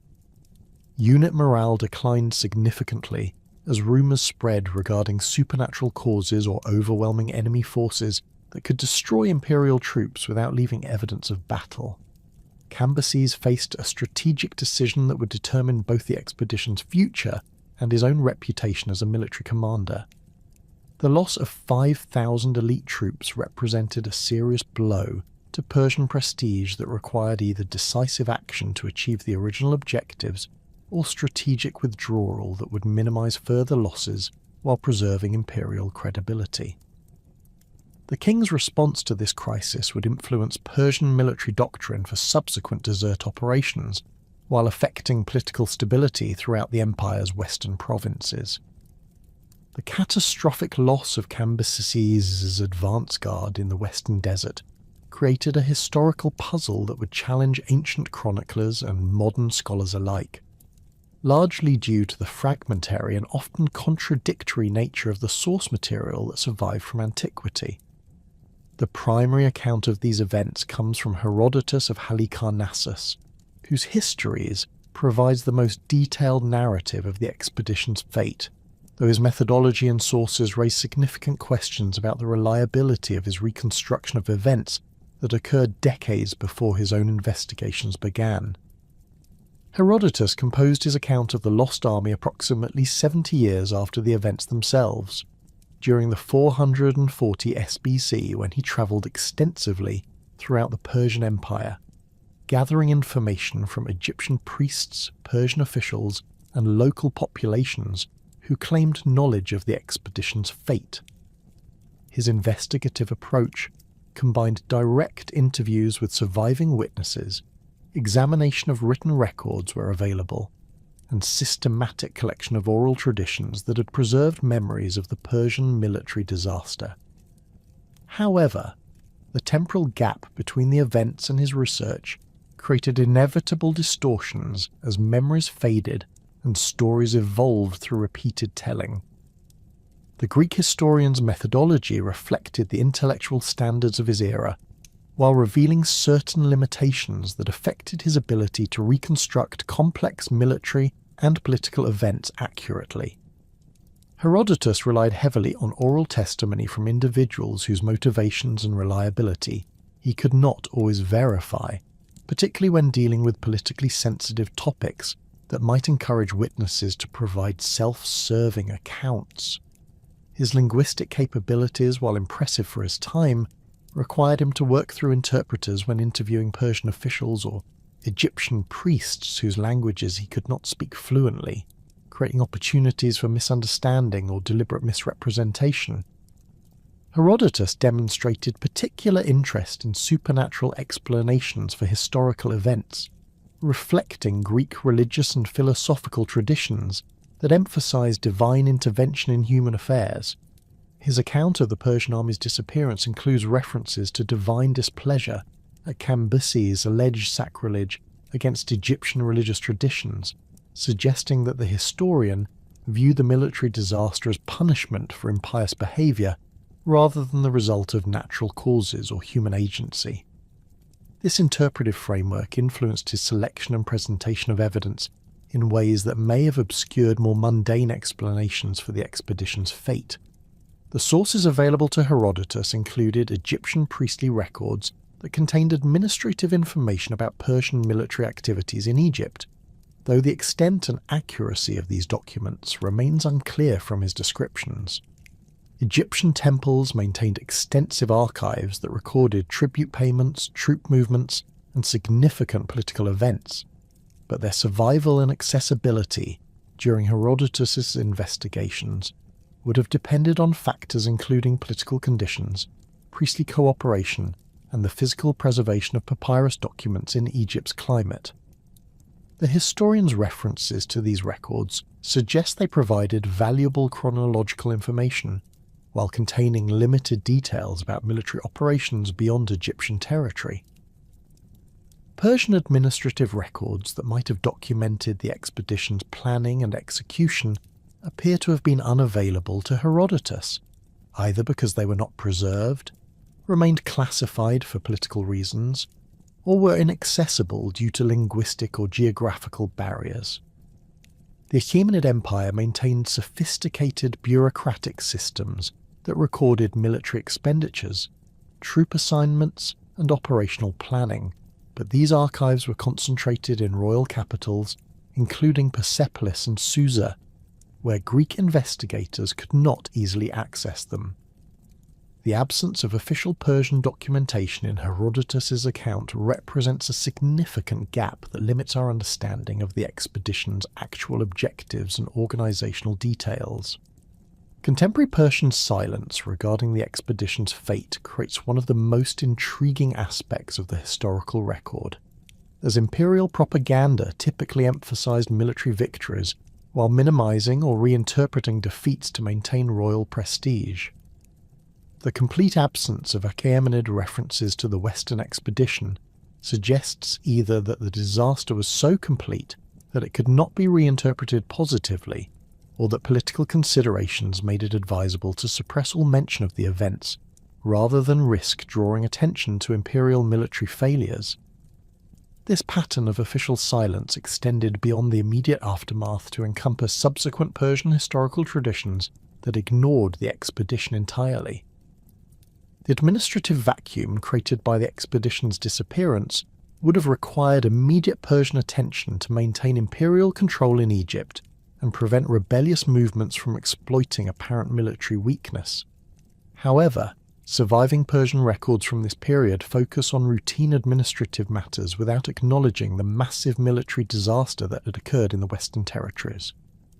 This documentary pattern suggests either highly effective information control by imperial authorities or the successful integration of alternative explanations that avoided admitting the scale of the military failure.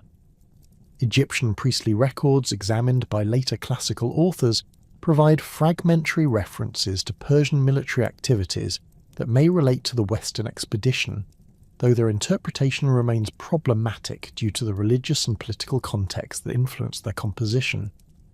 Temple inscriptions at Memphis and Thebes mention Persian tribute demands and military requisitions that coincide chronologically with Cambyses' expedition preparations, while some texts reference divine protection of sacred sites from foreign interference. These sources emphasize religious themes rather than military details, making it difficult to extract reliable information about specific operational events. The Demotic Chronicle, a later Egyptian text that survived in fragmentary form, contains references to Persian military disasters that some scholars associate with the Western expedition, though the document's allegorical style and anti-Persian bias complicate efforts to distinguish historical facts from propaganda. The Chronicle describes divine punishment of foreign rulers who violated Egyptian religious traditions, using language that could refer to Cambyses' alleged destruction of temples or his failure to respect traditional pharaonic obligations to Egyptian deities. However, the text composition during the Ptolemaic period, centuries after the events it describes, raises questions about its reliability as a historical source. Temple records at Siwa Oasis itself might have contained crucial information about Persian activities in the region, but the survival and accessibility of such documents remains uncertain due to the oracle's remote location and the political upheavals that affected the area during subsequent centuries. Archaeological investigations at Siwa have revealed evidence of Persian period occupation, including pottery fragments and architectural features that suggest significant military activity during the 6th century BC. But these material remains provide limited insight into specific events or their outcomes. Later classical authors who addressed the Persian expedition's fate brought different perspectives and additional sources to bear on the historical puzzle, though their accounts often reflect the political and cultural biases of their own times, rather than objective historical analysis. Diodorus Siculus, writing during the 1st century BC, incorporated material from earlier historians, including Ctesias of Cnidus, whose access to Persian royal archives provided alternative perspectives on Achaemenid military history. However, Ctesias's reputation for sensationalism and his tendency to contradict Herodotus on numerous points makes his testimony regarding the Western expedition difficult to evaluate independently.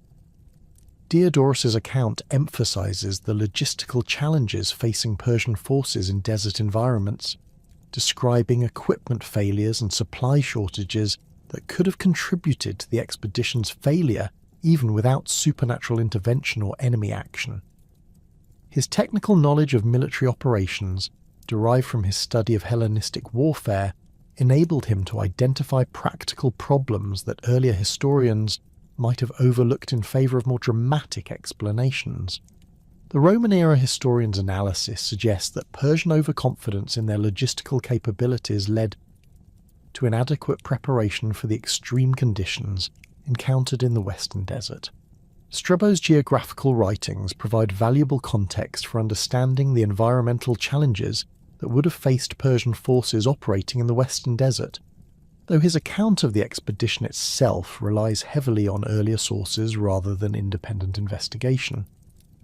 The geographer's systematic description of North African climate patterns, seasonal weather variations, and water source distribution helps explain how natural conditions could have created catastrophic problems for a large military force unprepared for extreme desert environments.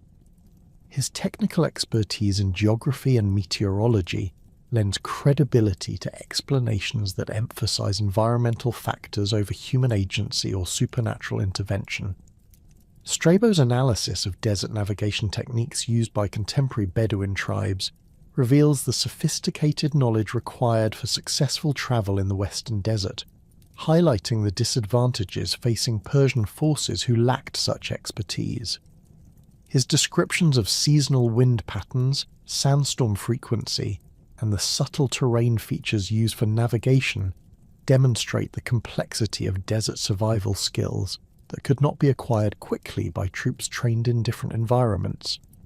The geographer's emphasis on technical factors provides a rational framework for understanding how experienced military forces could suffer catastrophic losses in unfamiliar territory. Pliny the Elder's natural history contains references to the Persian expedition that reflect Roman-era attitudes toward imperial overextension and the dangers of military operations in hostile environments. Pliny's account emphasizes the hubris of Persian expansion into territories that nature itself seemed designed to protect from foreign intrusion, reflecting Roman philosophical traditions that viewed excessive ambition as a source of political and military disaster.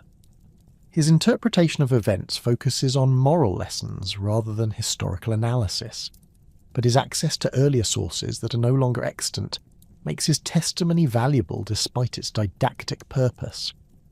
The Roman author's technical knowledge of military engineering and logistics enables him to identify specific problems that could have affected Persian operations in the Western Desert, including equipment design issues, supply chain vulnerabilities, and communication difficulties that might have contributed to the expedition's failure.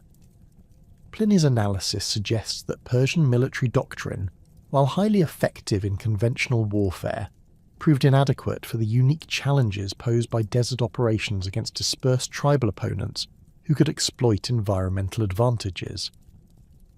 Later Byzantine and Arabic sources provide additional perspectives on the Persian expedition, though their historical value is limited by their temporal distance from the events and their reliance on earlier classical authors whose accounts they often misinterpret or embellish. Arabic historians, including al-Tabari and al-Masudi, incorporated Persian expedition narratives into their comprehensive historical works, but their versions reflect Islamic theological perspectives that emphasize divine justice and the punishment of impious rulers rather than objective historical analysis. The Arabic tradition's emphasis on moral interpretation led to the development of elaborate narratives that explain the Persian army's disappearance as divine punishment for Cambyses' alleged destruction of the religious sites and his failure to respect local customs. These accounts often include supernatural elements, including miraculous sandstorms, divine intervention on behalf of oppressed populations, and prophetic warnings that the Persian king ignored due to his arrogance and impiety. While these narratives provide insight into medieval Islamic attitudes toward imperial power and religious tolerance, their historical reliability remains questionable. Archaeological evidence for the Persian expedition remains frustratingly limited, despite extensive investigations in the Western Desert region during the 19th and 20th centuries. Excavations at various sites along the probable route from Bahriya to Siwa Oasis have revealed Persian period artifacts including pottery fragments, bronze weapons components, and architectural remains that confirm Persian military activity in the region during the 6th century BC. However, these material remains provide limited insight into specific events or their outcomes, while the desert environment's tendency to redistribute surface materials makes it unlikely that dramatic archaeological discoveries will resolve the historical puzzle. Recent archaeological surveys using ground-penetrating radar and satellite imagery have identified several anomalous features in the Western Desert that could potentially represent buried military equipment or human remains, but excavation efforts have yet to produce definitive evidence linking these discoveries to the Persian expedition. The technical challenges of archaeological work in extreme desert conditions, combined with the political instability that has affected the region during recent decades, have limited opportunities for systematic investigation of potential sites. The cumulative effect of these diverse source materials creates a complex historical puzzle where reliable facts remain embedded within layers of interpretation, speculation, and deliberate distortion that reflect the political and cultural contexts of their composition.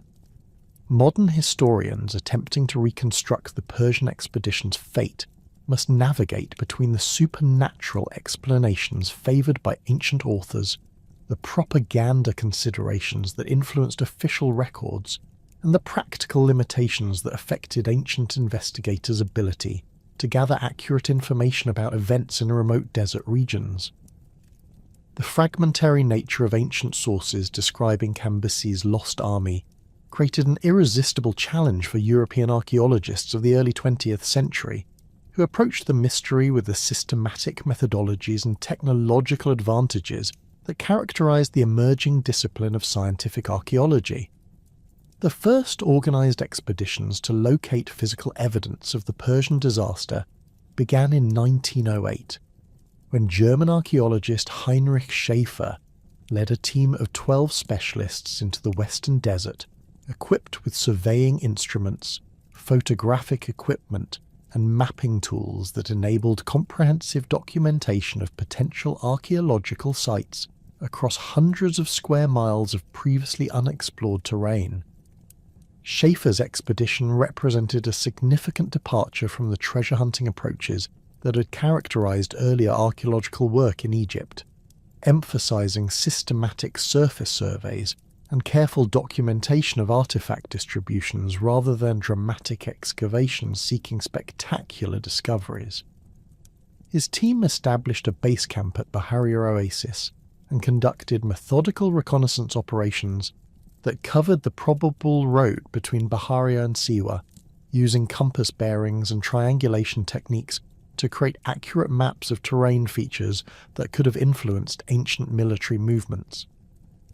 The expedition's photographic documentation included over 300 images that provided the first scientific record of Western Desert topography and geological formations.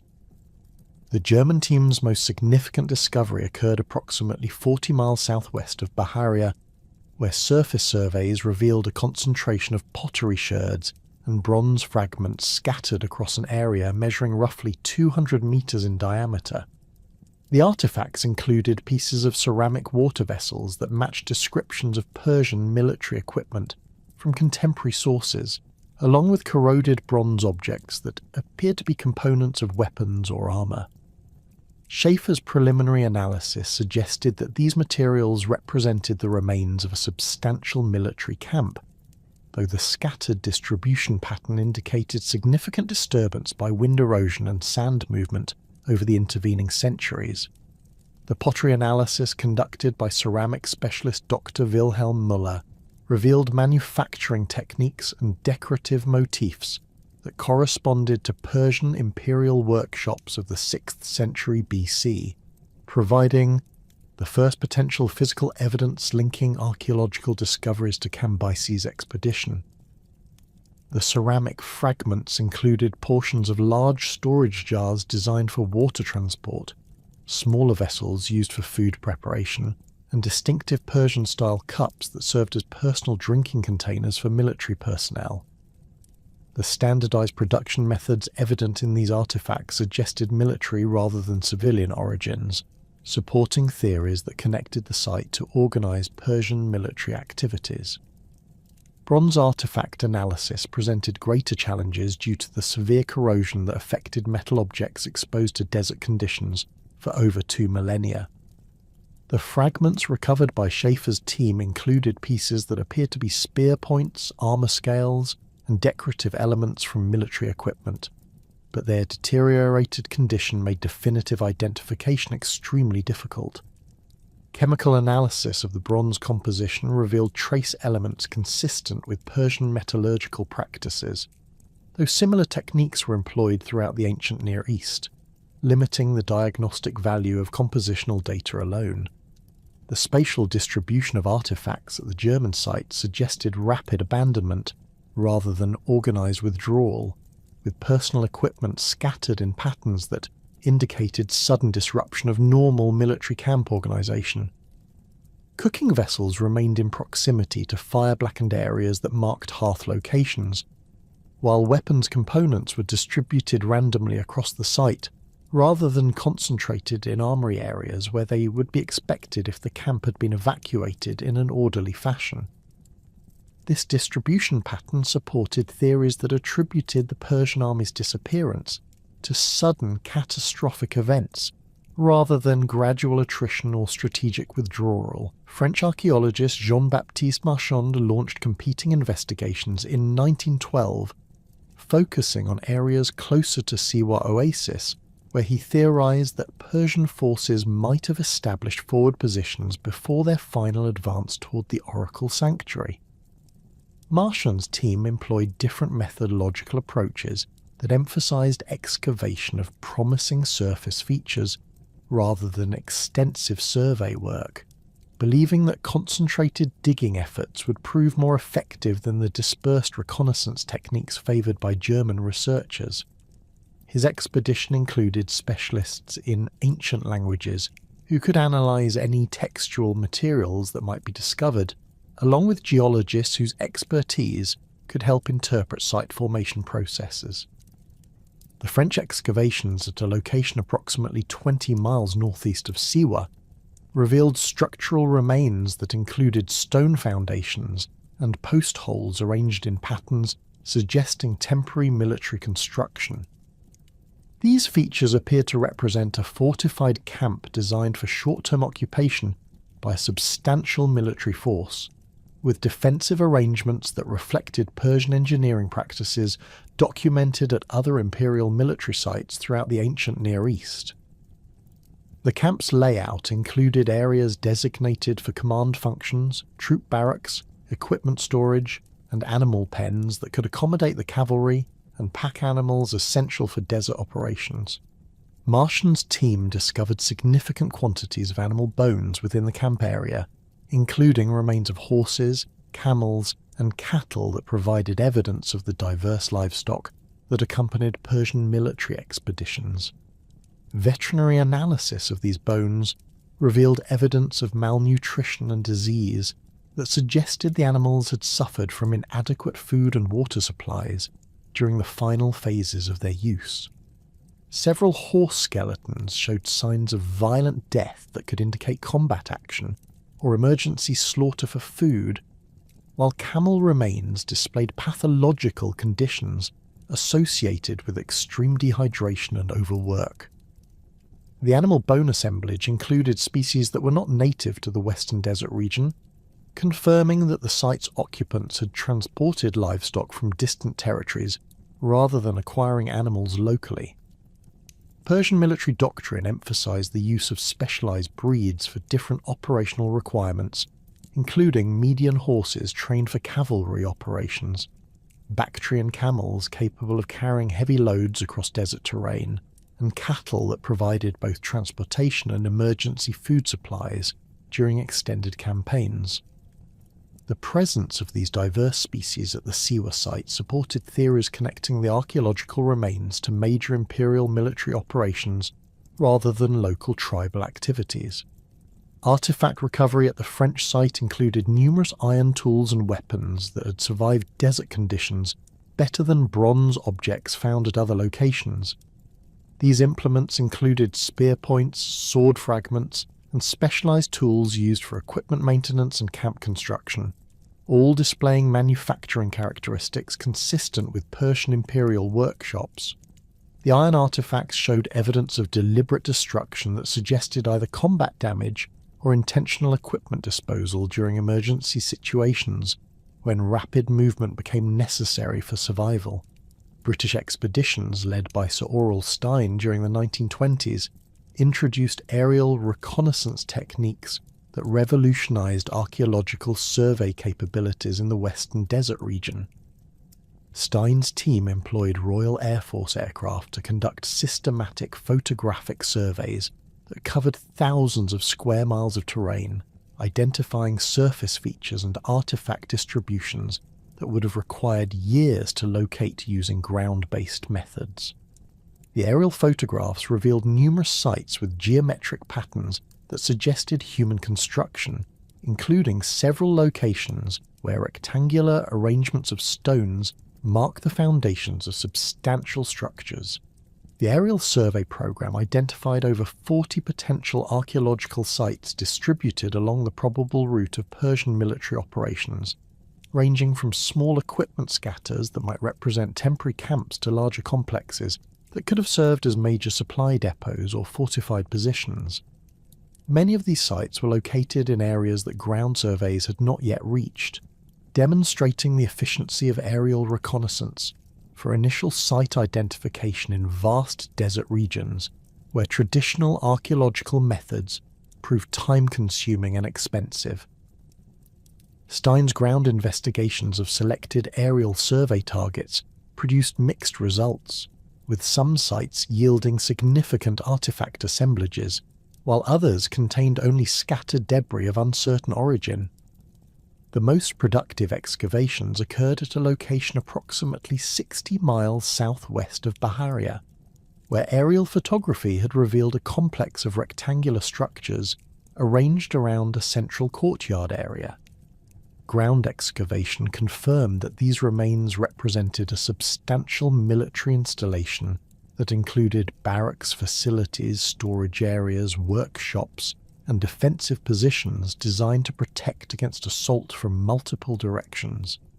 The British excavations recovered the largest assemblage of Persian military equipment discovered during early 20th century investigations, including complete examples of weapons, armor components, and specialized tools that provided detailed insights into imperial military technology and organization. The artifact collection included composite bow fragments that retained enough organic material for analysis of construction techniques, bronze armor scales that preserved decorative motifs identifying specific military units, and iron tools whose wear patterns indicated intensive use under harsh conditions. Textile preservation at the British site exceeded expectations due to specific environmental conditions that had protected organic materials from complete decomposition. The recovered fabric fragments included pieces of military cloaks, equipment bags, and tent materials that provided rare evidence of Persian military textiles and their manufacturing techniques.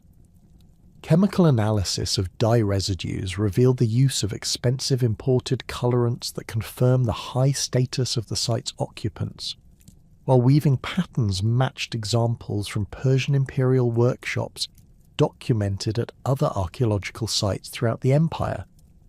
The cumulative results of early 20th century expeditions established the archaeological reality of Persian military activities in the Western Desert, while failing to provide definitive evidence regarding the specific fate of Cambyses' lost army. The scattered nature of the discoveries suggested that Persian forces had operated across a wide geographic area rather than following a single route, complicating efforts to reconstruct the expedition's movements and identify the location of any major disaster. The artifact assemblages confirm the presence of substantial Persian military forces equipped with imperial standard weapons and equipment, but the fragmentary preservation and scattered distribution of these materials prevented detailed reconstruction of specific events. World War II disrupted archaeological investigations in the Western Desert for over 2 decades, as military operations and political instability made systematic research impossible in regions that became active combat zones. The post-war period brought renewed interest in the Persian expedition mystery, but archaeological approaches had evolved significantly due to technological advances and methodological improvements that emphasized scientific analysis over artifact collection. The new generation of researchers brought interdisciplinary expertise that combined traditional archaeological techniques with geological, meteorological, and anthropological perspectives.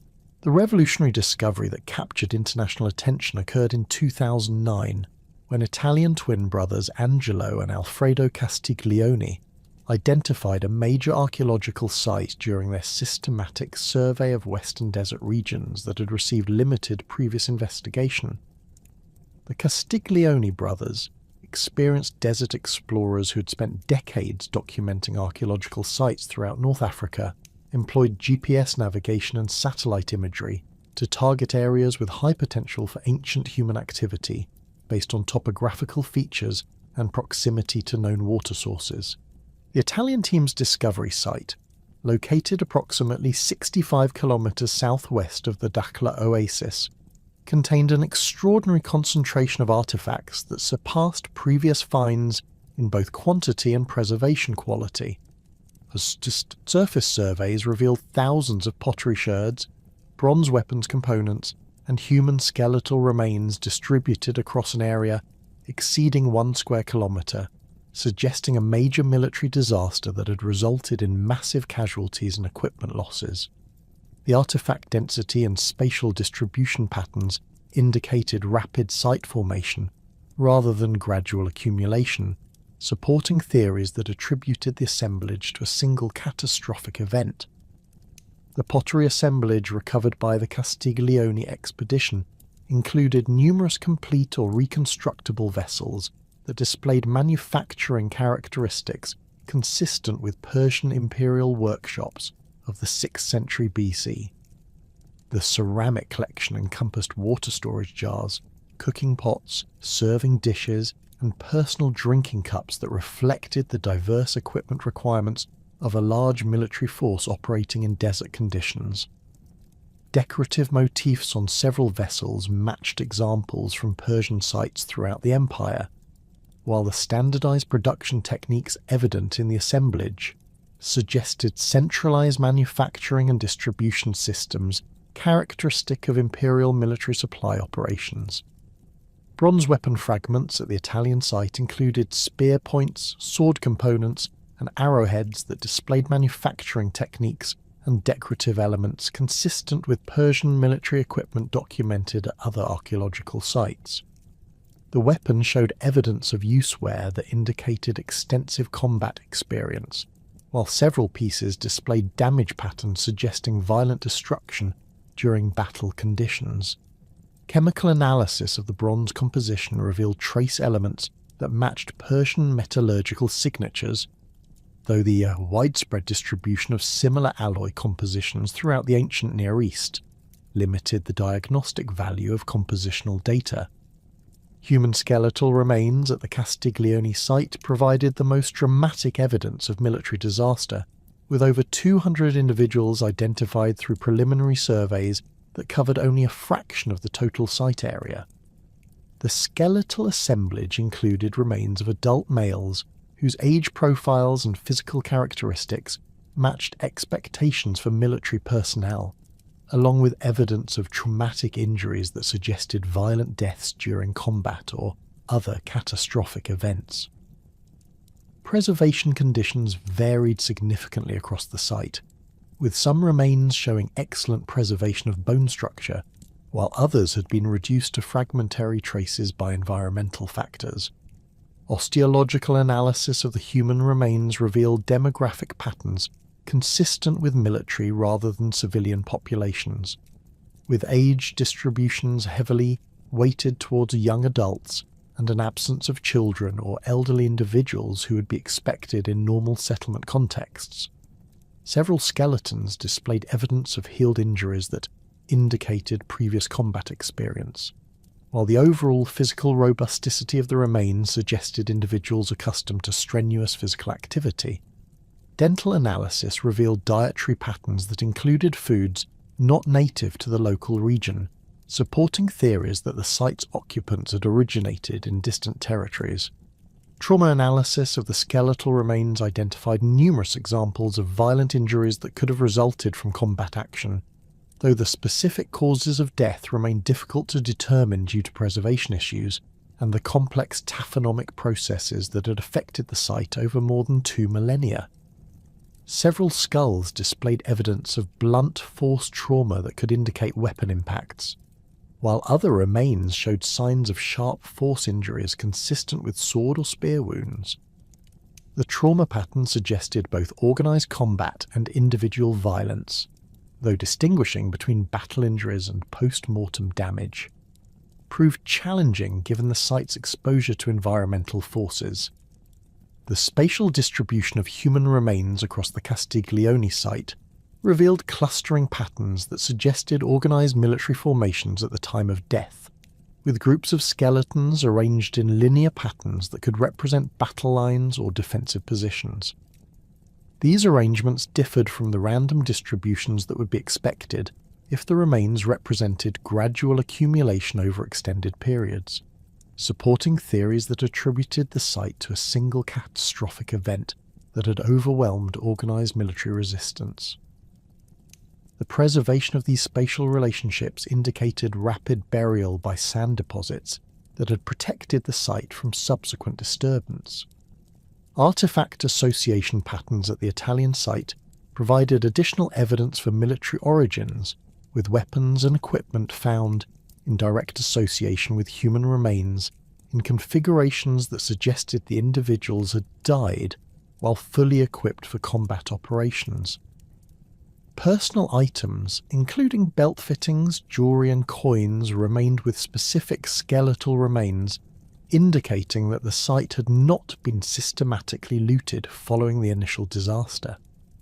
This pattern of preservation suggested either rapid burial that prevented scavenging activities, or the absence of local populations capable of exploiting the site's resources. The dating challenges associated with the Castiglione discovery reflect the complex methodological issues that affect archaeological interpretation of desert sites, where conventional chronological indicators may be absent or unreliable. Radiocarbon dating of organic materials from the site produced dates ranging from the 6th to 4th centuries BC, encompassing the period of Cambyses' expedition, but lacking the precision necessary for definitive historical correlation. The broad date range reflects contamination issues and calibration uncertainties that complicate radiocarbon analysis of ancient materials from desert environments. Ceramic typological analysis provided more precise chronological indicators, with vessel forms and decorative techniques matching examples from well-dated Persian imperial contexts of the late 6th century BC. The pottery assemblage included several distinctive types that had limited temporal distributions, enabling archaeologists to narrow the site's occupation period to within approximately 50 years of Cambyses' expedition. However, the possibility that similar ceramic traditions continued in use for extended periods limited the precision of typological dating methods. Modern archaeological techniques have revolutionized the investigation of potential sites related to Cambyses' lost army, employing sophisticated technologies that can detect buried remains and analyze artifact distributions with unprecedented precision and efficiency. Ground-penetrating radar surveys conducted at multiple Western Desert locations have identified subsurface anomalies that could represent buried structures, equipment caches, or human remains, though excavation confirmation of these features remains limited due to logistical and political constraints that affect archaeological research in remote desert regions. Satellite imagery analysis has enabled systematic surveys of vast desert areas that would require decades to investigate using traditional ground-based methods, identifying hundreds of potential archaeological sites based on surface features, vegetation patterns, and geological characteristics that suggest human activity. The satellite surveys have revealed geometric patterns and artifact scatters at numerous locations along the probable route of Persian military operations, providing targets for future investigation while demonstrating the extensive scale of ancient activity in regions previously considered archaeologically sterile.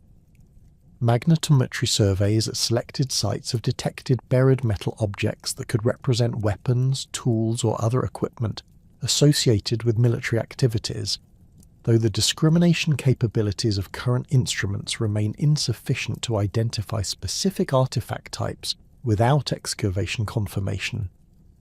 The magnetic surveys have proven particularly effective at sites where surface artifact scatters suggest larger buried assemblages, enabling archaeologists to target excavation efforts toward areas with the highest potential for significant discoveries. The geological composition of the Western Desert during the 6th century BC presented environmental conditions that differed significantly from the modern landscape, requiring careful analysis of paleoclimatic data to understand the challenges that would have confronted Cambyses' expedition. Sediment core analysis from the Katara Depression and other Western Desert formations reveals that the region experienced a transitional climate period during the late 6th century BC, when the final phases of the African humid period were giving way to the hyper-arid conditions that characterize the modern Sahara. This climatic transition created unstable weather patterns that could have generated extreme meteorological events with little advance warning. Stratigraphic analysis of desert formations indicates that the period between 550 500 BC witnessed increased frequency of catastrophic sandstorms resulting from atmospheric instability caused by changing pressure systems across North Africa. Geological evidence from wind-deposited sediments shows alternating layers of fine and coarse materials that suggest periodic intense storm activity, with some deposits reaching depths of several meters within relatively short time frames. These geological markers correspond chronologically with the period of Persian expansion into Egypt, providing scientific support for ancient accounts that emphasized extreme weather as a factor in the expedition's disappearance. The preservation potential for organic materials in Western desert environments depends heavily on specific microclimate conditions that can vary dramatically within relatively small geographic areas. Archaeological experiments conducted at modern sites demonstrate that rapid burial under alkaline sand deposits can preserve leather, wood, and textile materials for extended periods, while exposure to surface conditions typically results in complete decomposition within decades. The chemical composition of Western desert soils, characterized by high salt content and low moisture levels, creates natural mummification conditions that could theoretically preserve human remains and organic artifacts for millennia under optimal circumstances. Hydrological analysis of ancient water sources reveals that the spring systems supporting oasis settlements during the 6th century BC operated under different parameters than modern installations, with higher water tables and more extensive underground aquifer networks, providing greater capacity for supporting large populations. Geological surveys of the Baharia-Siwa corridor identify numerous locations where ancient springs have since dried up, creating a pattern of water availability that would have differed substantially from modern conditions. Persian military planners working with contemporary intelligence would have calculated water requirements based on spring capacities that may have been significantly reduced by the time the expedition actually reached these locations.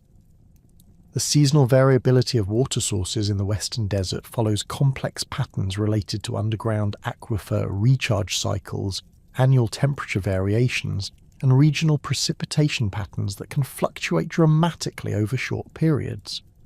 Hydrogeological modelling suggests that the spring of 524 BC may have coincided with a period of reduced aquifer output due to cyclical variations in regional water tables, creating conditions where oasis settlements could not support the massive water demands imposed by a 50,000-man army. Modern measurements of spring flow rates at Siwa and other oases show seasonal variations exceeding 40%, indicating that Persian calculations based on peak capacity observations could have proven fatally inadequate during periods of reduced output. Military historians analysing Persian logistical capabilities have identified fundamental limitations in the empire's ability to support extended operations in arid environments, despite their success in other challenging terrains, including Central Asian steppes and Mesopotamian marshlands. The Persian military supply system, while sophisticated for its era, relied heavily on pre-positioned supply depots and local resource acquisition that proved inadequate for operations in territories where both infrastructure and local populations were minimal. Comparative analysis with other ancient military expeditions in desert environments reveals consistent patterns of logistical failure when army sizes exceeded approximately 20,000 troops, operating more than 200 miles from established supply bases. The Persian Empire's previous desert operations in eastern satrapies provided limited preparation for Western desert conditions, as Central Asian campaigns typically involved shorter distances between water sources and the availability of local populations who could provide guides and supplementary supplies. Persian military doctrine emphasized rapid movement and decisive engagement, rather than the extended logistical operations required for deep desert penetration, creating organizational vulnerabilities that became apparent only when conventional tactical approaches proved inadequate. The empire's reliance on auxiliary forces drawn from conquered territories meant that Persian commanders lacked direct experience with the specialized knowledge required for successful desert warfare. Logistical calculations for supporting 50,000 troops in desert conditions reveal requirements that exceeded Persian organizational capabilities by substantial margins, even assuming optimal conditions and perfect execution of supply plans. Water requirements alone would have demanded approximately 40,000 gallons daily, requiring transport capacity that exceeded the carrying ability of available pack animals while consuming significant portions of the animal's own water needs. Food preservation techniques available in the 6th century BC could maintain adequate nutrition for approximately 30 days under desert conditions, after which vitamin deficiencies and protein degradation would have begun affecting troop effectiveness regardless of total caloric availability. The specialized equipment required for desert operations differed substantially from standard Persian military gear, requiring modifications and innovations that may not have been adequately tested before the expedition's departure. Desert warfare demands lighter armor configurations that provide protection while allowing heat dissipation, modified weapons that function despite sand infiltration, and specialized survival equipment, including navigation instruments and emergency water storage systems. Archaeological evidence suggests that Persian forces carried standard imperial equipment with minimal desert modifications, indicating inadequate preparation for the environmental challenges they would encounter. Alternative historical theories regarding the expedition's fate have emerged from systematic analysis of Persian imperial behavior patterns and contemporary political conditions that could have influenced Cambyses' strategic decisions. The successful return theory proposes that the expedition achieved its objectives at Siwa Oasis, but was subsequently redirected to other military operations, rather than returning to Egypt as originally planned.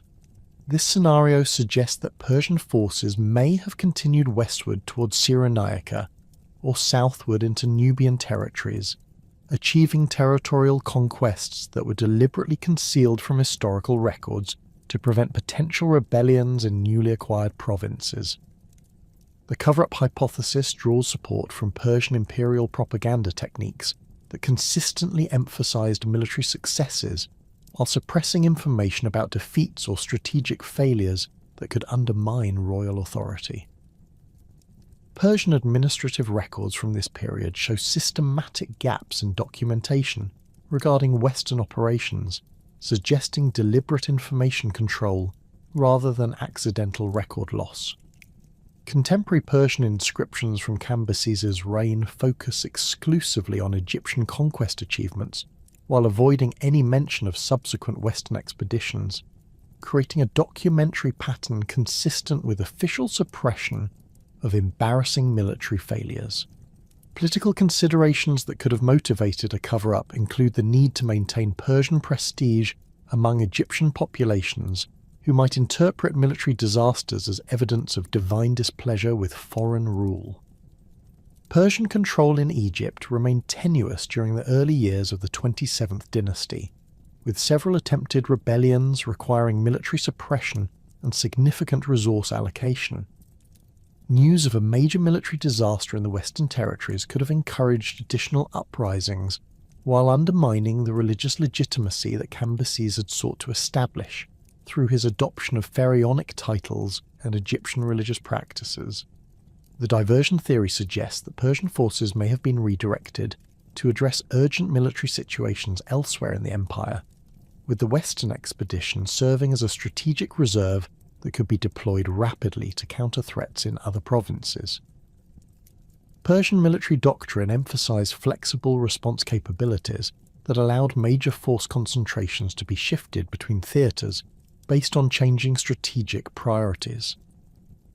Contemporary Persian records indicate significant military activity in eastern satrapies during 524, 523 BC, including campaigns against Scythian tribes and operations to suppress rebellions in Bactria and Sogdiana that could have required reinforcement from Egyptian-based forces.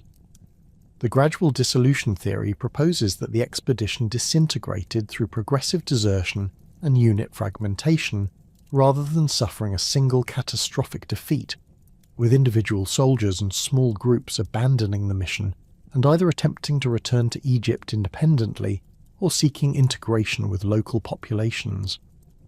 This scenario reflects common patterns in ancient military history, where extended operations in hostile environments led to progressive unit cohesion breakdown as soldiers prioritized personal survival over mission objectives.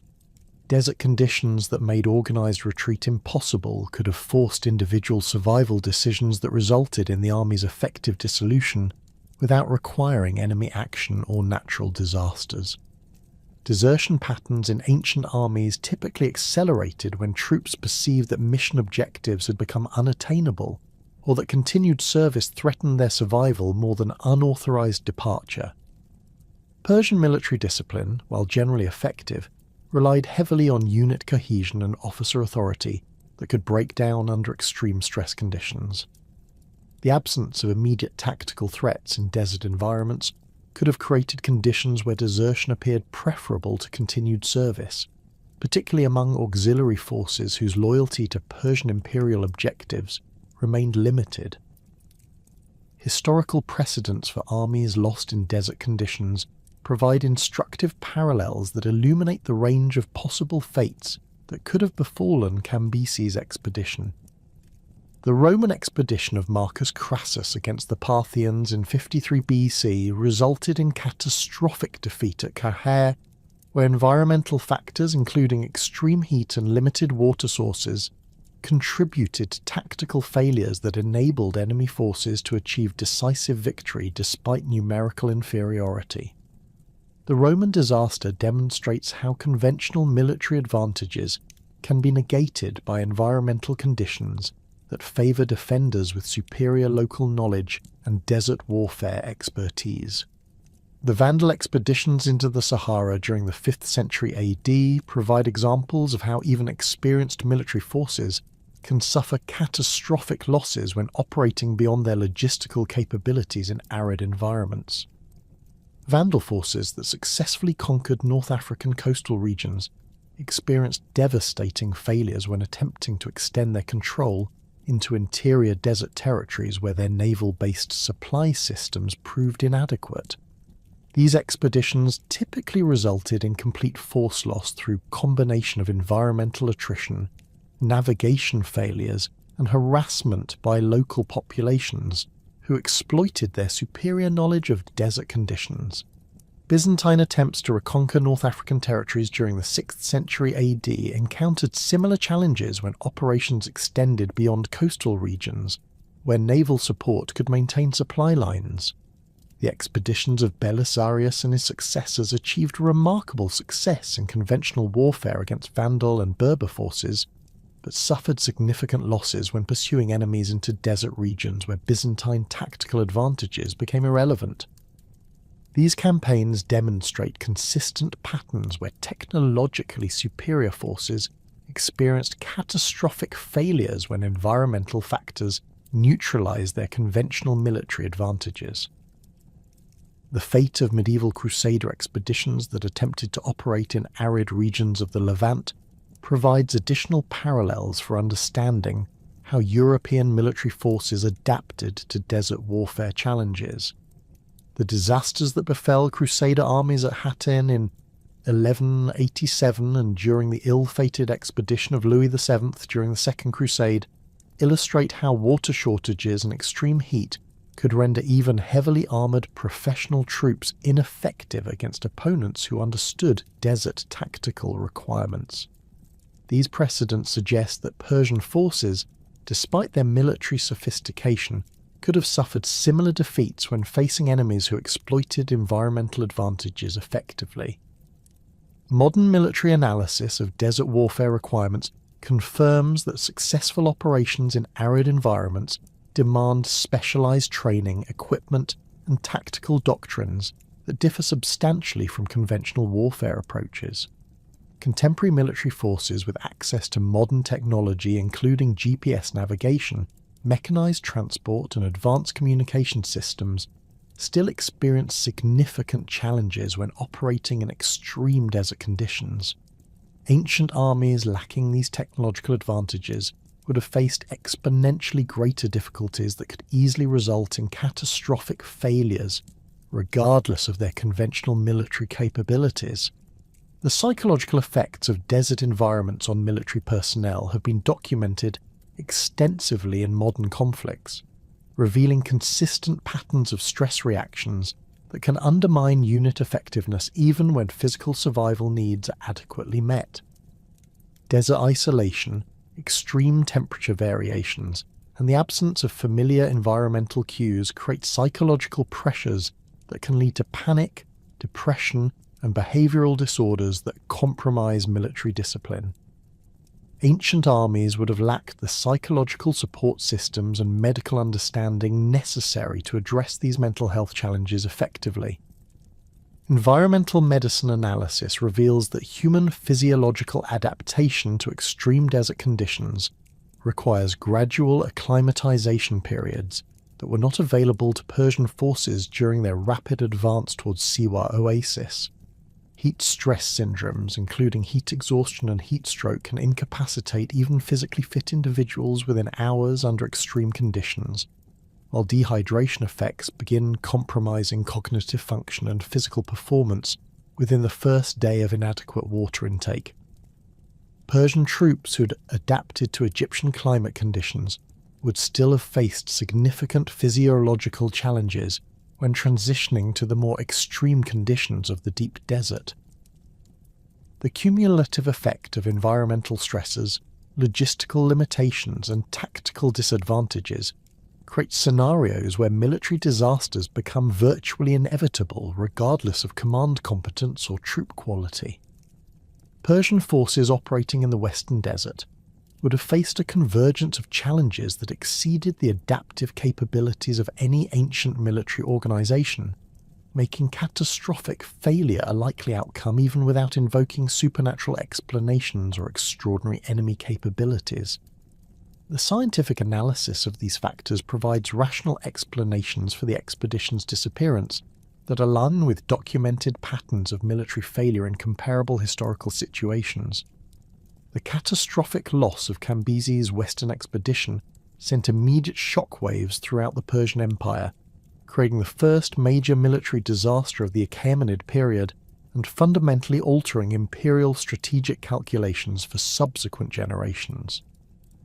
The disappearance of 50,000 elite troops, including 5,000 immortals and substantial auxiliary forces, represented approximately 15% of the Empire's total military capacity and eliminated experienced commanders whose expertise would prove irreplaceable during future campaigns.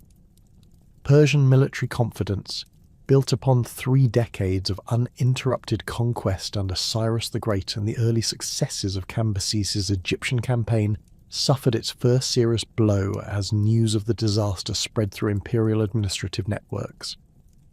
The immediate strategic consequences became apparent within months of the expedition's disappearance, as Persian military planners were forced to abandon ambitious expansion projects that had assumed the availability of Western-based forces for operations against Greek colonies in Cyrenaica and potential campaigns into sub-Saharan Africa. The loss of the expedition's specialized desert warfare equipment and experienced personnel meant that future operations in arid environments would require complete reconstruction of capabilities that had taken years to develop. Persian engineers who had designed innovative solutions for desert logistics and siege warfare had perished with the expedition, taking with them technical knowledge that could not be easily replaced through conventional military training programs. The psychological impact on Persian military leadership proved equally significant, as the disaster challenged fundamental assumptions about imperial invincibility that had shaped strategic thinking since Cyrus's initial conquests. Persian commanders who had grown accustomed to overwhelming numerical and technological advantages found themselves confronting the reality that environmental factors and logistical limitations could negate conventional military superiority under specific circumstances. The expedition's fate served as a sobering reminder that Persian expansion had reached geographic limits where traditional imperial methods might prove inadequate, forcing strategic reassessment of future territorial ambitions. Persian imperial expansion policies underwent fundamental revision following the Western disaster, with subsequent campaigns emphasizing consolidation of existing territories rather than aggressive expansion into unfamiliar regions.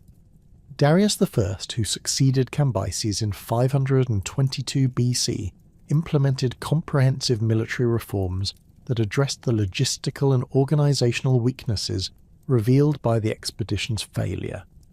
These reforms included establishment of specialized desert warfare units, improved intelligence gathering capabilities, and enhanced logistical planning procedures that emphasize sustainable supply lines over rapid territorial acquisition.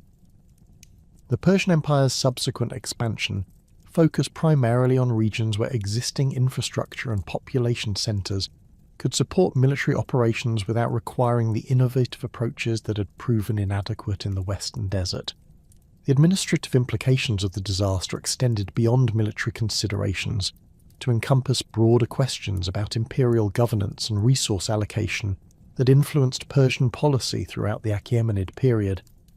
The enormous financial investment in the Western expedition, including specialized equipment, extended supply chains, and massive personnel commitments, had produced no territorial gains or tribute revenues to offset its costs. Persian treasury officials calculated that the expedition's failure had consumed resources equivalent to approximately 2 years of Egyptian tribute income, representing a significant drain on imperial finances that affected subsequent military budgeting decisions. Persian propaganda efforts to minimize the disaster's impact on imperial prestige required sophisticated information control measures that suppressed references to the expedition while emphasizing alternative military achievements that could maintain public confidence in royal authority. Official Persian inscriptions from the later years of Cambyses' reign focused exclusively on Egyptian conquest successes, while avoiding any mention of Western operations, creating documentary gaps that Persian historians would maintain for centuries. The systematic suppression of information about the expedition established precedents for managing military failures that influenced Persian administrative practices throughout the empire's history. The expedition's disappearance profoundly influenced ancient historical writing, beginning with Herodotus's account that established the narrative framework for subsequent classical authors who addressed Persian imperial overreach and the dangers of excessive ambition. Herodotus presented the lost army as a cautionary tale about divine punishment for hubris, reflecting Greek philosophical traditions that emphasized the importance of moderation and respect for divine will in human affairs. His interpretation of events emphasized moral lessons rather than technical analysis, creating a literary tradition that portrayed the disaster as evidence of Persian arrogance rather than the result of practical military and logistical failures. The story's integration into classical historical literature served broader ideological purposes that supported Greek resistance to Persian expansion during the 5th century BC, providing evidence that Persian military power had limitations that could be exploited by opponents who understood local conditions and divine favour. Greek authors, including Aeschylus and later Plutarch, incorporated references to the lost army into works that emphasized themes of imperial overextension and divine justice, creating cultural narratives that influenced Greek attitudes toward Persian power for centuries. These literary treatments transformed the historical event into a symbolic representation of the inevitable failure that awaited rulers who attempted to exceed natural and divine boundaries. Roman historians inherited the Greek interpretive framework while adapting it to serve their own political and cultural purposes, using the Persian expedition's fate to illustrate dangers that threatened their own imperial expansion efforts. Livy and Tacitus referenced the Lost Army in discussions of military planning and strategic decision-making, emphasizing lessons about logistical preparation and environmental challenges that Roman commanders needed to consider when planning operations in unfamiliar territories. The Roman adaptation of the narrative focused on practical military considerations rather than divine intervention, reflecting Roman pragmatic approaches to imperial administration and military organization. The story's evolution through medieval historical traditions incorporated Christian theological perspectives that interpreted the disaster as divine punishment for Cambyses' alleged persecution of religious communities and destruction of sacred sites. Byzantine chroniclers, including Theophanes and later Islamic historians such as Al-Tabari, presented the expedition's fate as evidence of divine protection for oppressed populations, creating religious narratives that serve contemporary political purposes while preserving historical memories of the events. These medieval interpretations emphasized moral and religious themes that differed significantly from classical approaches but maintained the basic narrative structure established by Herodotus. The broader context of Persian-Egyptian relations reveals how the Western expedition's failure influenced subsequent Achaemenid policies in North Africa and shaped imperial approaches to governing culturally diverse territories. The disaster occurred during the crucial early years of Persian rule in Egypt, when imperial authority remained tenuous and required careful balance between military control and religious legitimacy. The loss of substantial military forces reduced Persian capacity for suppressing rebellions while eliminating commanders who had gained experience in managing Egyptian administrative and religious complexities. Persian policies toward Egyptian religious institutions underwent significant modification following the expedition's failure, as imperial administrators recognized that maintaining local support required more sophisticated approaches than military intimidation alone. Darius V implemented comprehensive reforms that granted greater autonomy to Egyptian priests, while establishing systematic tribute collection procedures that avoided the excessive demands that could provoke rebellion. These policy changes reflected lessons learned from the Western disaster about the importance of sustainable imperial administration that balance resource extraction with local stability requirements.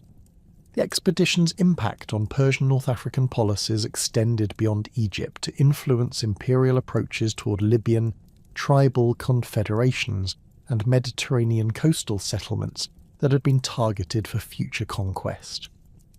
Persian diplomats abandoned aggressive expansion efforts in favour of defensive policies that emphasised maintaining Egyptian security while avoiding commitments that could strain imperial resources. Subsequent Persian interactions with North African populations focused on trade relationships and defensive alliances rather than territorial conquest, reflecting strategic reassessment that prioritized consolidation over expansion. Persian naval policies in the eastern Mediterranean underwent revision as imperial planners recognized that coastal operations required different strategic approaches than the land-based expansion that had characterized earlier Achaemenid conquests. The Western expedition's failure demonstrated the limitations of conventional Persian military doctrine. When applied to regions where geographic and environmental factors favoured local populations with specialised knowledge and adaptive capabilities. Persian naval developments subsequently emphasised support for existing territorial holdings rather than expansion into new coastal regions where similar challenges might arise. The cultural impact of the Lost Army narrative extends far beyond its historical significance to encompass its role in literature, film, and popular culture as one of history's most enduring unsolved mysteries. Modern literary treatments of the story have explored themes ranging from military adventure to philosophical meditation on the nature of historical knowledge and the limits of human ambition. Authors including Michael Crichton and Wilbur Smith have incorporated the Persian expedition into novels that blend historical speculation with contemporary adventure narratives, introducing the story to audiences who might not encounter it through academic historical sources. Contemporary film and television productions have drawn upon the Lost Army narrative to create dramatic representations that emphasize mystery and adventure, while often sacrificing historical accuracy for entertainment value. These productions typically focus on treasure hunting expeditions or supernatural explanations that appeal to popular audiences but perpetuate misconceptions about ancient Persian military capabilities and the actual historical circumstances surrounding the expedition's disappearance. Despite their historical limitations, these cultural products have maintained public interest in the story while encouraging archaeological investigations that continue to seek physical evidence of the expedition's fate. The enduring fascination with Cambyses' Lost Army reflects broader cultural interests in historical mysteries that combine elements of military adventure, archaeological discovery, and the romance of ancient civilizations. The story's appeal derives partly from its scale and the dramatic contrast between the Persian Empire's military reputation and the complete disappearance of a massive expedition without definitive explanation. Modern audiences find compelling the idea that advanced ancient civilizations could suffer catastrophic failures that left no clear historical record, creating space for speculation and imagination that pure historical facts might not provide. Archaeological interest in the Lost Army has intensified during recent decades, as technological advances have enabled systematic surveys of previously inaccessible desert regions, while improving analytical capabilities for interpreting discovered artifacts. Modern archaeological expeditions continue to investigate potential sites related to the Persian expedition, employing ground-penetrating radar, satellite imagery, and advanced dating techniques that provide unprecedented precision in identifying and analysing ancient remains. These investigations maintain scientific credibility, while appealing to popular interest in historical mysteries that combine adventure with legitimate scholarly research. The story's integration into educational curricula reflects its value as a case study that illustrates multiple aspects of ancient history, including military organization, imperial administration, environmental challenges, and the limitations of historical knowledge. Educational treatments of the Lost Army narrative provide opportunities to discuss source criticism, archaeological methodology, and the differences between historical facts and cultural interpretations that develop around dramatic events. The story serves as an effective introduction to Persian history, while demonstrating how ancient events continue to influence modern understanding of imperial power and its limitations. The Persian expedition's legacy ultimately transcends its immediate historical significance to represent broader themes about human ambition, environmental challenges, and the unpredictable nature of historical development that continue to resonate in contemporary discussions of military strategy and imperial policy. The disaster serves as a reminder that technological and organizational advantages cannot guarantee success when operating in unfamiliar environments that present challenges beyond conventional military preparation. Modern military planners studying historical precedents continue to reference the Persian expedition as an example of how environmental factors and logistical limitations can negate conventional advantages, making it relevant to contemporary strategic thinking. The story of Cambyses' Lost Army stands as one of history's most compelling mysteries, combining documented historical events with tantalizing gaps in the archaeological and textual record that continue to challenge scholars and capture popular imagination. Whether the 50,000 Persian troops perished in a catastrophic sandstorm, fell victim to tribal warfare, succumbed to logistical failures, or met some combination of these fates, the disappearance marks a crucial turning point in ancient imperial history. The expedition's failure demonstrated the limits of even the most sophisticated ancient military organizations, when confronted with environmental and logistical challenges that exceeded their adaptive capabilities. More than 2 millennia later, the mystery endures as a testament to the Persian Empire's ambitious reach and a sobering reminder that human ambition, however grand, remains subject to forces beyond mortal control.